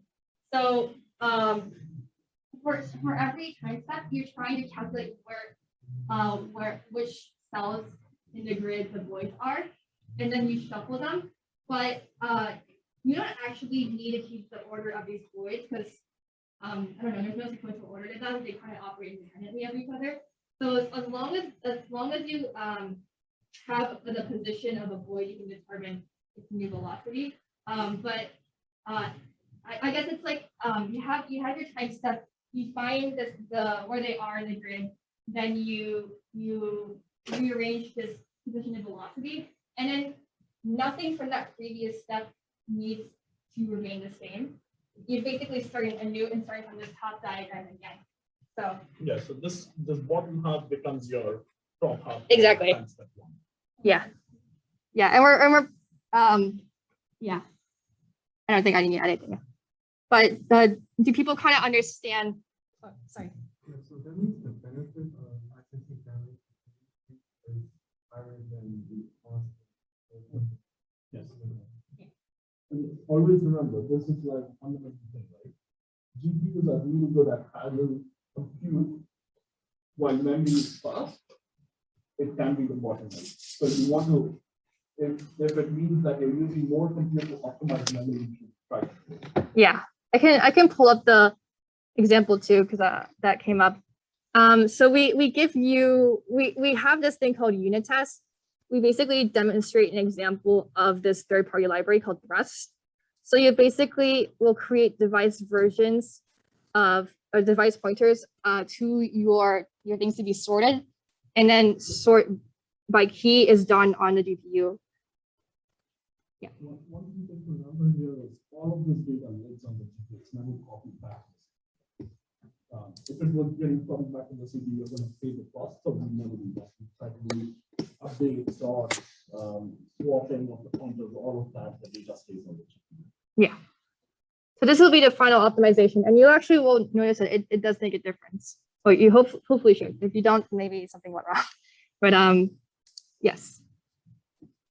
Okay. I don't like that it restarts me every time. Oh, I see. Thank you. Okay. But yeah, this is your final step. Here we have like pseudocode, and I put asterisks next to the things that are changing. So your naive grid pseudocode. The difference here is that when we after we do the sort and we determine the start and ends of the indices, we still have to chase down the data in the actual position and velocity buffers. Whereas to avoid this, you'd have to do one more step at the beginning to shuffle the data along with the void indices. And then since that is taken care of as a pre-process, then you shouldn't have to do this chasing down. You should actually be eliminating a line of code here. Yeah.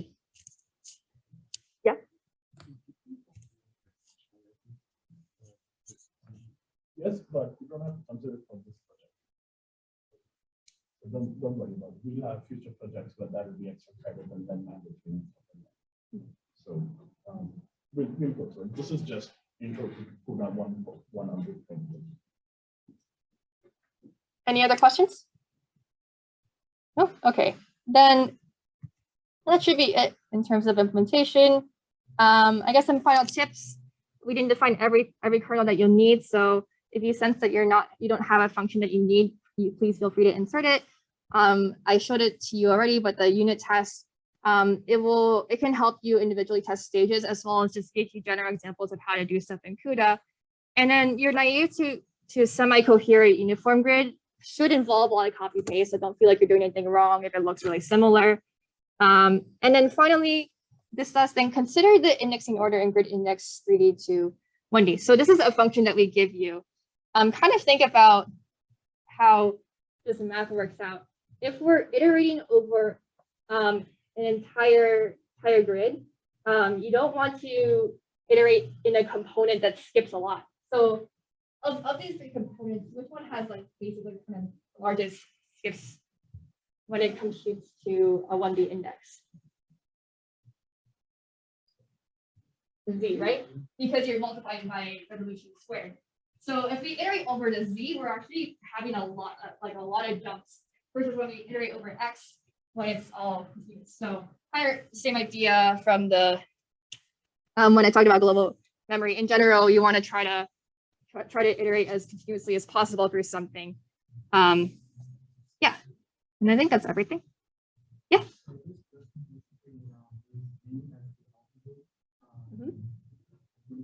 Right. Innermost. Exactly. Yeah. Yep. Yeah. Any other questions about anything I talked about? Okay, sounds good. Sorry for all the technical difficulties in the middle. Yeah, so one thing I'd say is, while this may involve a lot of indexing and stuff, this is actually a really simple project, and once you get it right, you'll be like, oh my god, this makes everything like click. So get started early on it. That's the main thing. Don't wait until Saturday.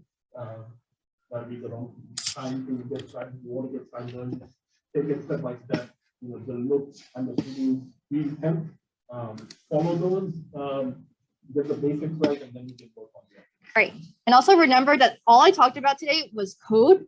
You also have a performance analysis component, which is really important. And you don't want to like, BS it, for lack of a better term. Like you want to look like you put an effort into your performance analysis. So yeah, so there's questions that we give you for this section, and make sure you allot time for this as well as the README too, because that can take a lot more time than you might anticipate.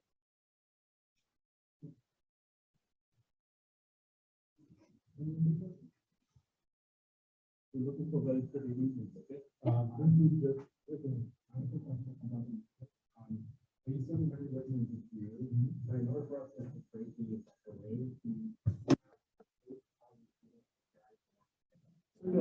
You're only calling CUDA 9, which assigns the memory, and then you're using a kernel to essentially populate all of it. I think Janine showed that first kernel, right? So that's going to get called once at the start of the program. That's going to populate your n voids and give them random cells and random velocity. How many? You remember if somebody was able to get millions of points in this last year? Millions? I thought Jackie was able to. Yeah. There was a student who did it with a million voids with decent performance. So if you do even not even the full optimization, even what's recommended here, you get like millions of points. And if you are not taking too many classes, try writing a CPU implementation of this and see how many points you can get in that. They'll probably be in the hundreds. Yeah. Not sure, but on gaming computers, it's pretty nice. A pretty nice frame rate. But yeah, yeah. I think that's it. So yeah, use Piazza, ask questions. Office hours, we'll have them, of course, as well as remote office hours. It's currently 7:07, so why don't we come back at 7:12 and then go through the remaining slides for people to do that. So take a 5-minute break. Really sorry about. I anticipated this being a lot faster, but when I switched windows, it would just. No, I think it was going to take half an hour at least. Okay. Yeah, I'd budget. Yeah. Yeah, no. Yeah. So I actually know about it. It works in like a certain position and doesn't work in anything. Huh. I think so. That's why. That's why I wasn't. At home, I use the USB-C charger, so Let's see. I hit the power charger. I got it. This is a cesium box. Yeah. Good job with the rest of it. Thank you. Thank you. So you have office hours tomorrow, right? I do have office hours tomorrow. I'll just have to try to find a space and more and hope there's not people in the lab. Unfortunate that we can't get signal upstairs yet. But, okay.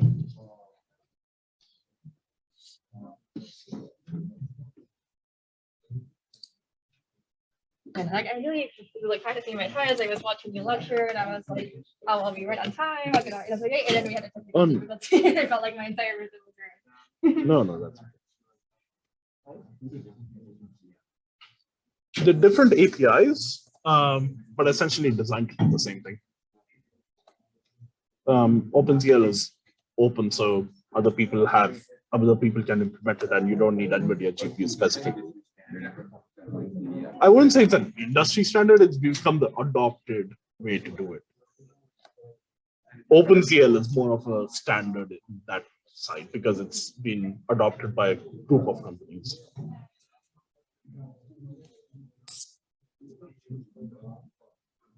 So the GPU code is written in .cu.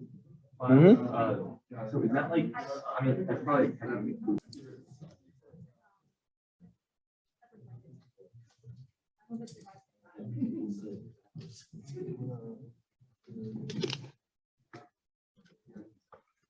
All right. Shall we get started? All right. So before our recitation, we were talking about scheduling threads and how threads work. So just quick revision. There's a concept called warps. You can't control warps. You only can control how many threads and blocks you launch. Warp is more of a hardware level concept or a scheduling concept, if I can call it that. So there.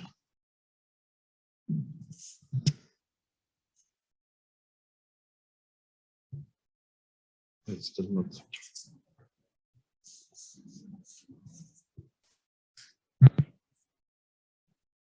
Let's try to start switching, but doesn't want to switch. 1 second. And there we go. Yeah, that's okay.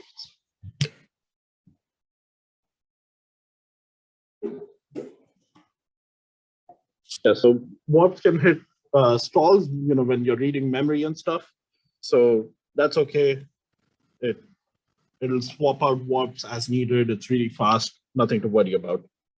And then scheduling threads. Where do we stop? We stopped at the next slide. All right. So now, I think we have to go back. All right. So I said all the threads in a warp execute together, right? They execute the same command in the same clock cycle. What happens if there are branches in a warp? For example, an if condition, where some threads in a warp need to take one path and some other threads in a warp need to take another path. What do you think happens here? Go ahead, man.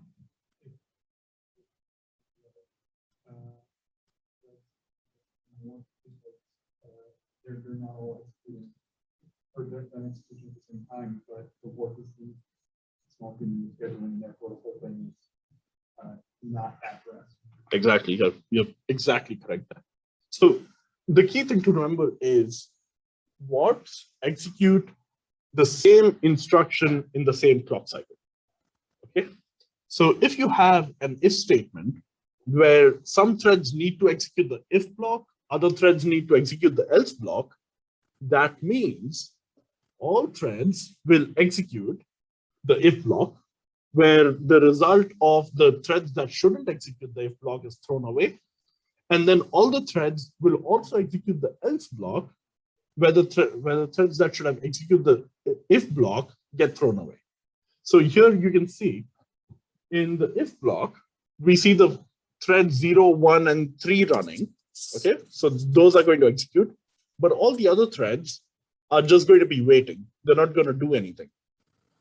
And then in the next clock cycles, 0, 1, and 3 are going to wait, whereas the other threads would execute. So even though you may be executing a maximum of 3 instructions per thread here, or 3 lines of code per thread here, you're actually sort of executing 5 lines of code, or that's your cost. So let's take a few hypothetical examples. On an SM on a GT200, you can host up to 1024 threads. How many warps is that? Again, powers of 2, 32, right? So 32 warps for 1024 threads. If 3 blocks are assigned to an SM and each block has 256 threads, how many warps are there? 24 warps, because there are 768 threads. So 8 warps per block, so 24 blocks.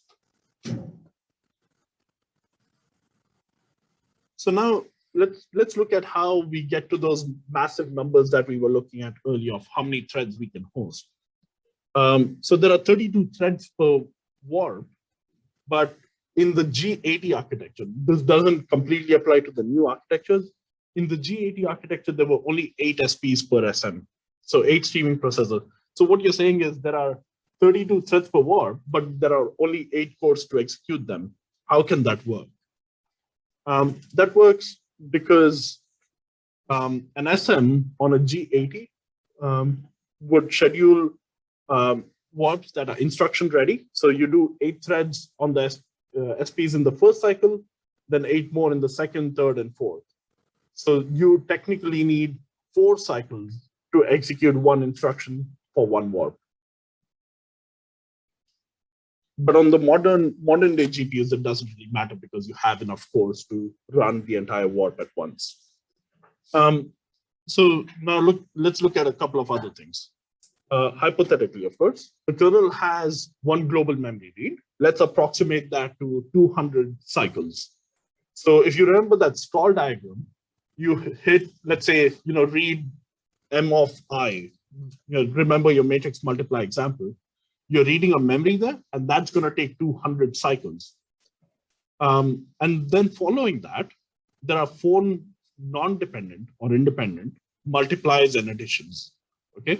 Which means they're not dependent on each other, so you could reorder them if you wanted to. So how many warps are required to hide the memory latency here? So here's another way to frame the question. You need, like I was saying before, memory on GPUs is slow compared to the compute performance. So you want to saturate the GPU enough so that that memory read essentially gets hidden away, where you can swap new warps every time they hit a stall. So the question here is, how many warps do you need to hide 200 cycles worth of memory reads? And let's assume multiply and add here, 4 non-dependent multiplies and adds are 16 cycles each, or 16 cycles in total. So that would work out to something like this. I'm gonna wait for that to switch. So each warp has 4 multiplies and adds. So let's say 4 cycles for each, so 16 cycles. If we have 200 cycles to wait for a memory read, we need approximately 13 warps to hide that. So what that means is, if you remember that step diagram that I showed before, the first one is going to hit a stall. You're going to load the second one. Second one is going to hit a stall. You're going to load the third, and so on and so on. If you have less than 13 warps, when the last one hits a stall, there are no warps ready at all. So you're going to have to wait a little bit for that first warp to become ready again. Does that make sense? Whereas if you have 13 or more, you have enough warps running things so that by the time the last warp hits a stall, the first warp is already ready to go. So it's more like a cycle of warps that you're constantly switching in and out to always do compute so that the memory latency gets hidden away. Any questions about this? Because this is all about optimizing the performance. Yeah.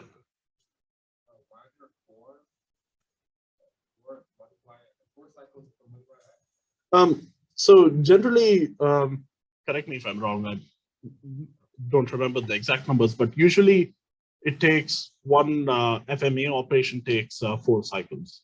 So in our theoretical kernel that has 4 multiplies and adds, we are multiplying 4 times 4. Now, this is very theoretical because when you do a multiply and add, you have to store it and all that, which we are not counting. We're just assuming this to be true as an exercise to compute how many warps we need. In practice, especially like when you do your voids, the more voids you launch, the larger your kernels are going to be, the more they're going to be able to cover your memory needs, for example. So that's the practice. Any other questions about this? How you cover memory latency? Okay. So let's revisit memory model and dive a little bit deeper into it. It's going to load at some point, I hope. All right. So like we discussed earlier, different types of memory going from slower to faster, from registers to global memory, and then you of course have your hosts. Let's look at each type of memory now. Registers are going to be per thread, so their visibility is to the thread only, which means thread 2 cannot access the registers of thread 1. They're the fastest way to store things. Anytime you do like an int I inside your kernel, that is a register. So they're going to be the fastest way to access things. Increasing the number of registers used by a kernel, what effect do you think that has? So for example, yeah, go ahead. Exactly. At some point, if you allocate too many registers, you're going to run out of how many registers you can allocate, which means it will stop using registers and start using another form of memory that's available, but slower. So it can have impacts on performance. So let's take another exercise here. On a G80, you can have 768 threads per SM, and you have 8K registers. How many registers per thread is that? It's about 10, right? And when I say 8K, it's really 8192. So if you divide 8192 by 768, you get about 10, maybe 11 for some threads, registers per thread. And this is where, when I said before that it's a defined number, 768 is defined number, it's essentially because of these kind of things where you start getting into hardware limitations for how many threads can be hosted. So if in our example, if each thread uses 11 registers and each block has 256 threads, how many threads can our SM host now?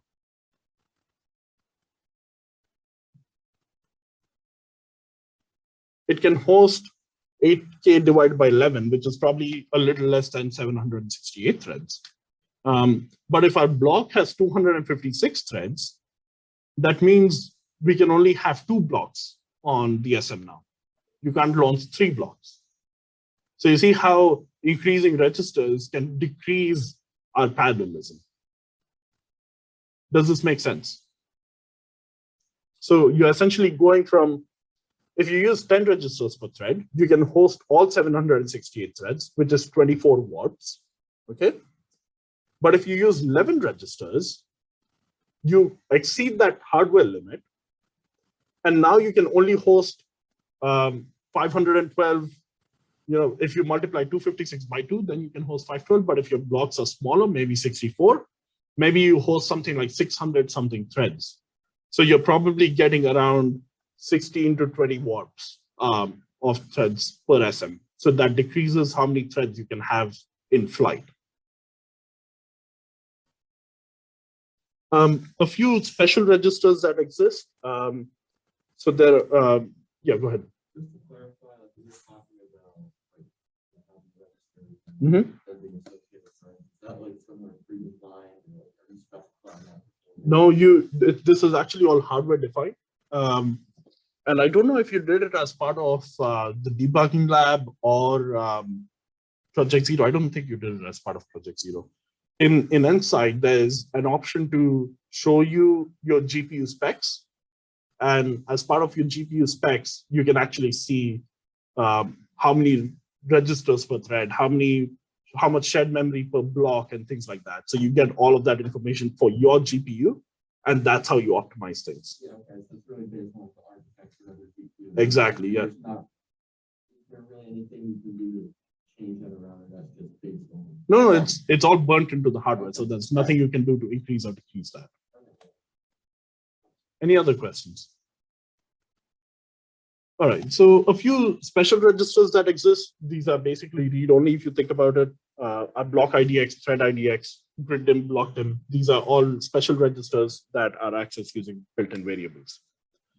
And then the next memory that we have is local memory, which is exactly what happens when we use too many registers. And then the thread data gets spilled over.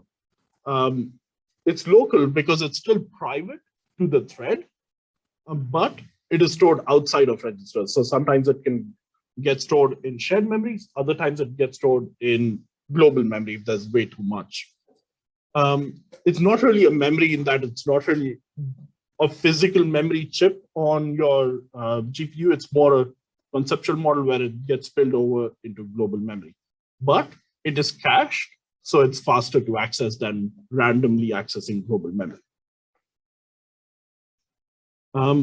But it still hurts performance. If you use too many registers and get too much local memory, it still hurts performance in the way that it's increasing memory traffic, because what you were thinking was using your registers also using global memory now. So the bandwidth you're using from global memory increases, so your performance is going to decrease. It also changes your latency, which means you'll need more warps to cover it up. But spilling and caching isn't always bad, because sometimes if it's cached well and used well, it could increase performance. But you need to be really smart about how you're using it.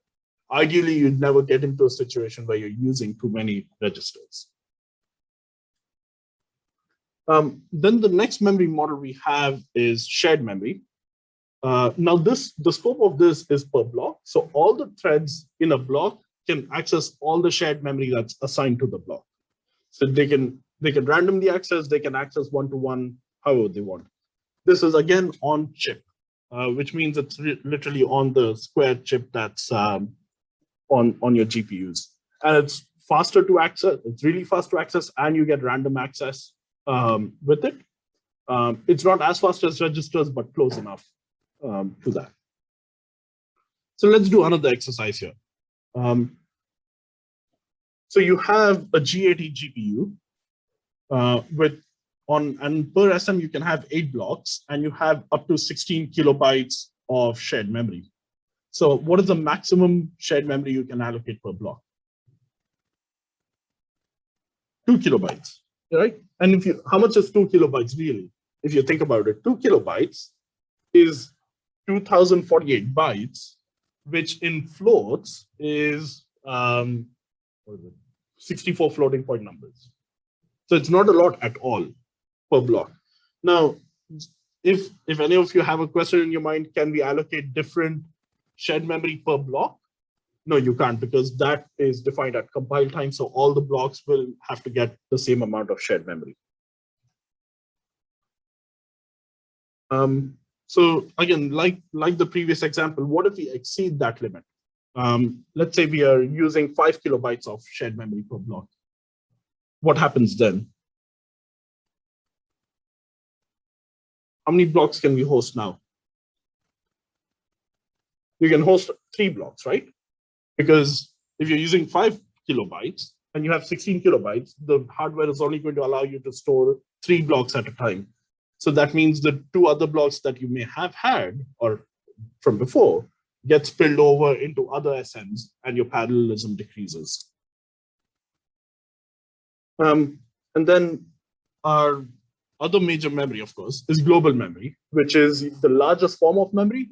These are actually, if you see on a GPU, a picture of a GPU, you're going to see the chip in the middle and then black things all around it. Those are your global memory things. So it's called off-chip, even though it's on the same board, it's off-chip. So your read-write access is there, but it's also going to be a lot slower. And you want to pay attention to your access patterns, which we'll talk about a lot more.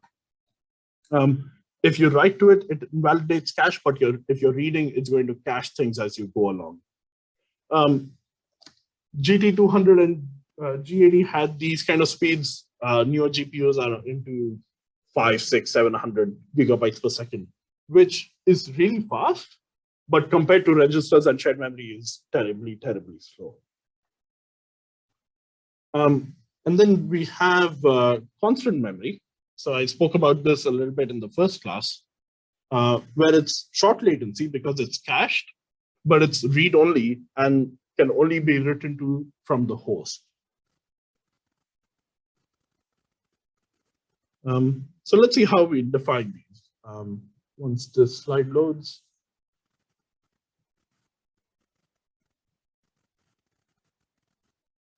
It's really giving trouble.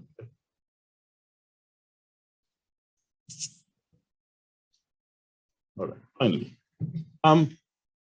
So to declare shared memory, you're going to do this __ shared. So by now you're getting used to it, __ global, __ device, host, and now you have shared as well. So once you do that shared variable, you're going to define that to be a shared web memory.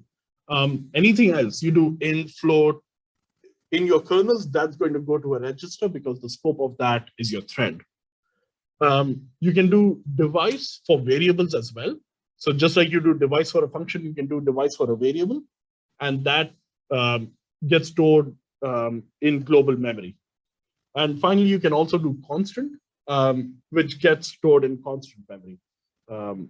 And that needs to be set at compile time. So that's really important for constant memory.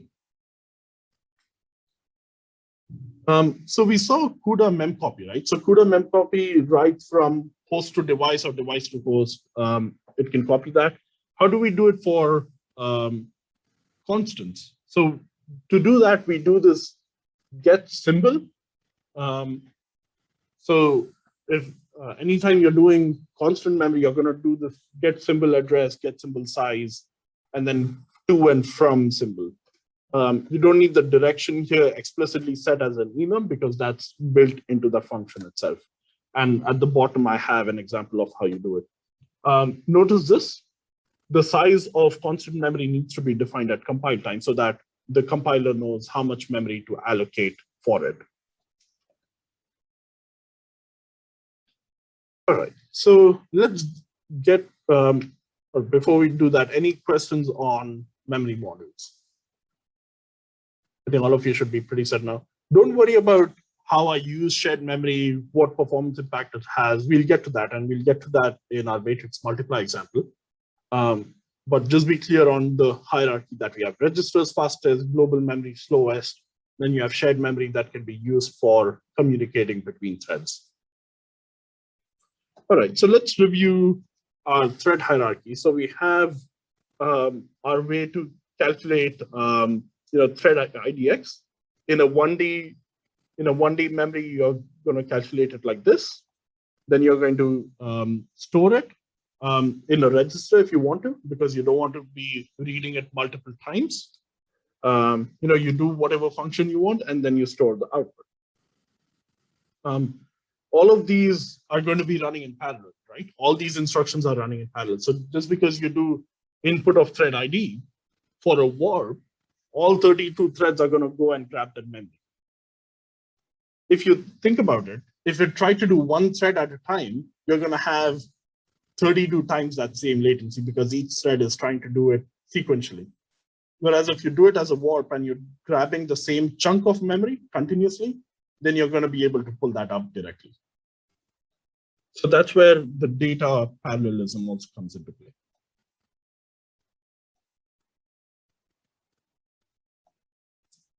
Any questions about this example here before I move on? All right, so let's talk about thread synchronizations. So threads in a block can synchronize. That statement I've mentioned before. The way they do it is by using this underscore sync threads function. And what it does is create a barrier in the code, which essentially tells the GPU that no thread in the block should pass that without all the threads hitting that. Okay, so let's see how that might work. We have, oh, come on.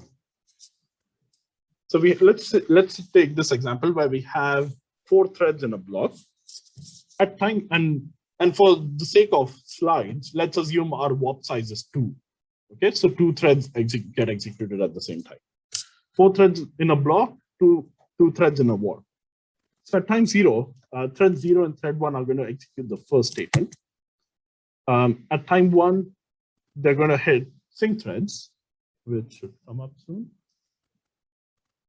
Yep. What happens now? Yeah. Exactly. So this is a stall now. This is a stall for warp 0, if you want to call it.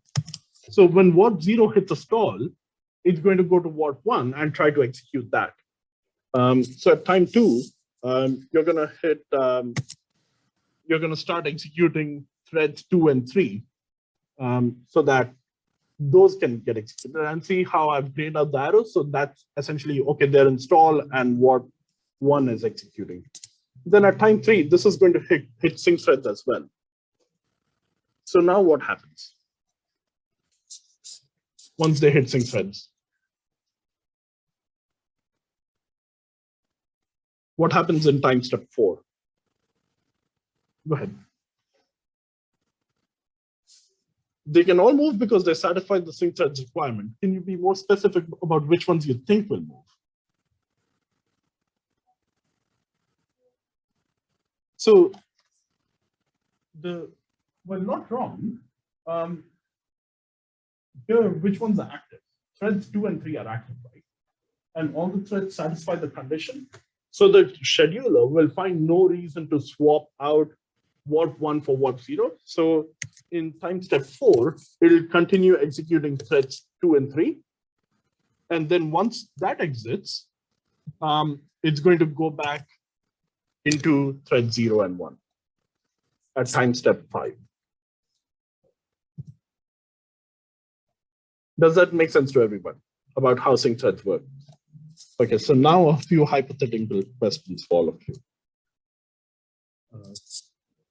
Hopefully these slides move fast.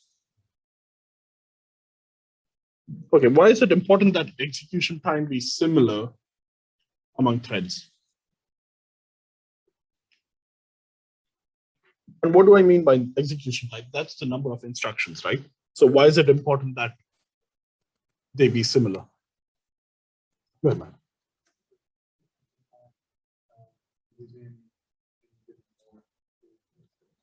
Yeah, exactly. So if you think about it, not just in a warp, but in a block, let's say you have a warp, and maybe you have a condition like if thread IDX less than 32, in which case, if you think about it, there's no warp divergence, right? If you have a condition that is, let me write it there. If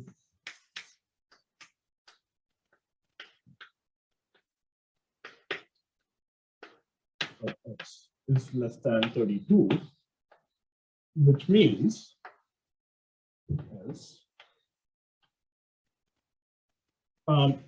this gets executed by warp 0, and this gets executed by warp 1 to n, right? So there's no branch divergence here, which means it's not impacting performance. But if this block is really big and this block is really small, and then you have a sync here, then these threads are going to get done and they're going to wait for this. And because these are done, if this is doing a global memory read now, there's nothing to replace it for latency. So that's why having similar execution times is important. So the next question, why does it synchronize only within a block? Why can't it synchronize across blocks? Yeah. You can't share memory across blocks. That's one thing. What could be the other limitation? Go ahead. All the blocks don't run at the same time. That's also true. What is the other reason? The third reason? Yeah. They may not be on the same SM. So those are the three reasons why you can't synchronize across blocks. Because if they can't communicate, they're not on the same SM, and they don't run at the same time, the wait times between blocks can be really, really big. So it's just not allowed. You might as well exit the kernel and restart it.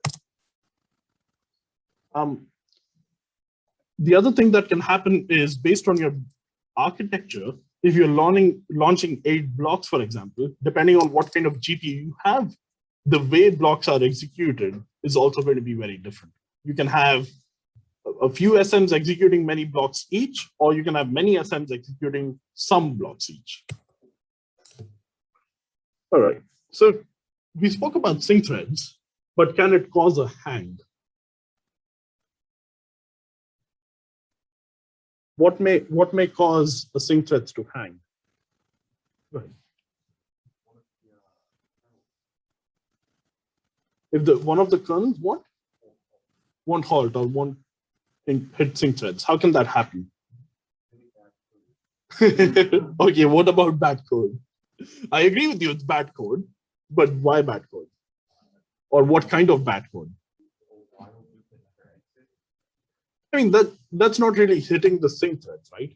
Why that will hang anyway. If you do while one, it's going to hang and not do anything. Why would sync threads cause a hang? Go ahead, man. Okay. What if that's possible? What is a specific case there? What is the condition?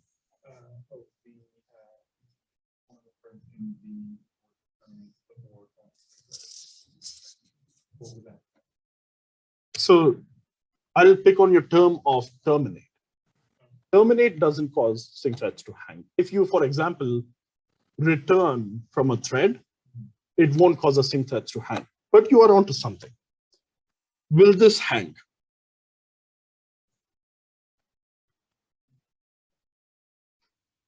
Always or sometimes?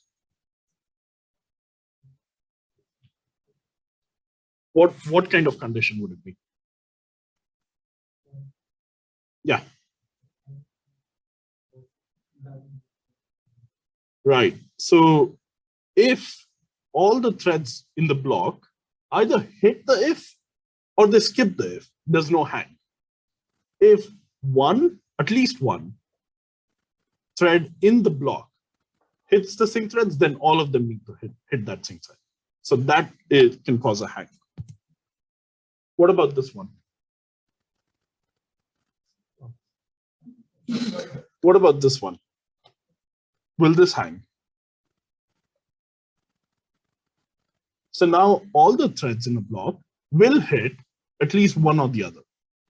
But is this going to cause a hang?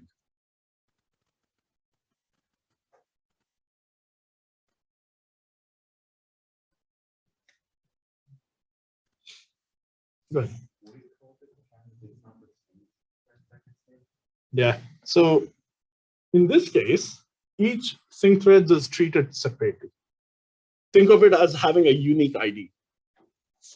The first sync threads will have a unique ID. The second sync threads will have a unique ID. If some threads hit the first and other threads hit the second, that's a hang. If all threads go to the if condition or all threads go to the else condition, no hang. It's when they diverge and hit different sync threads. So how would you fix this? Yeah.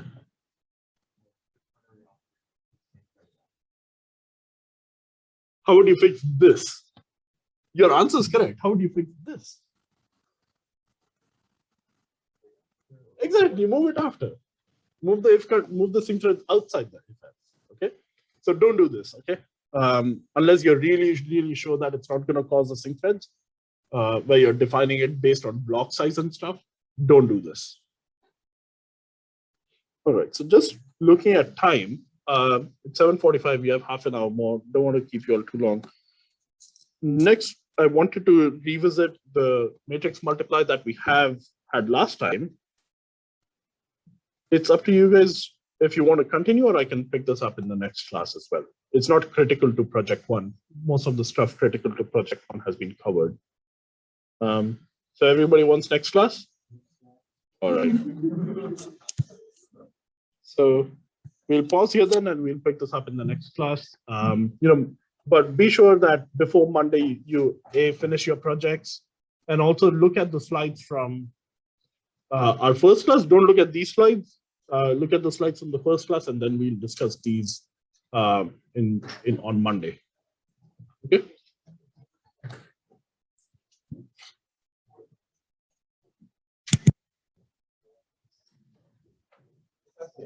What biases in GPUs?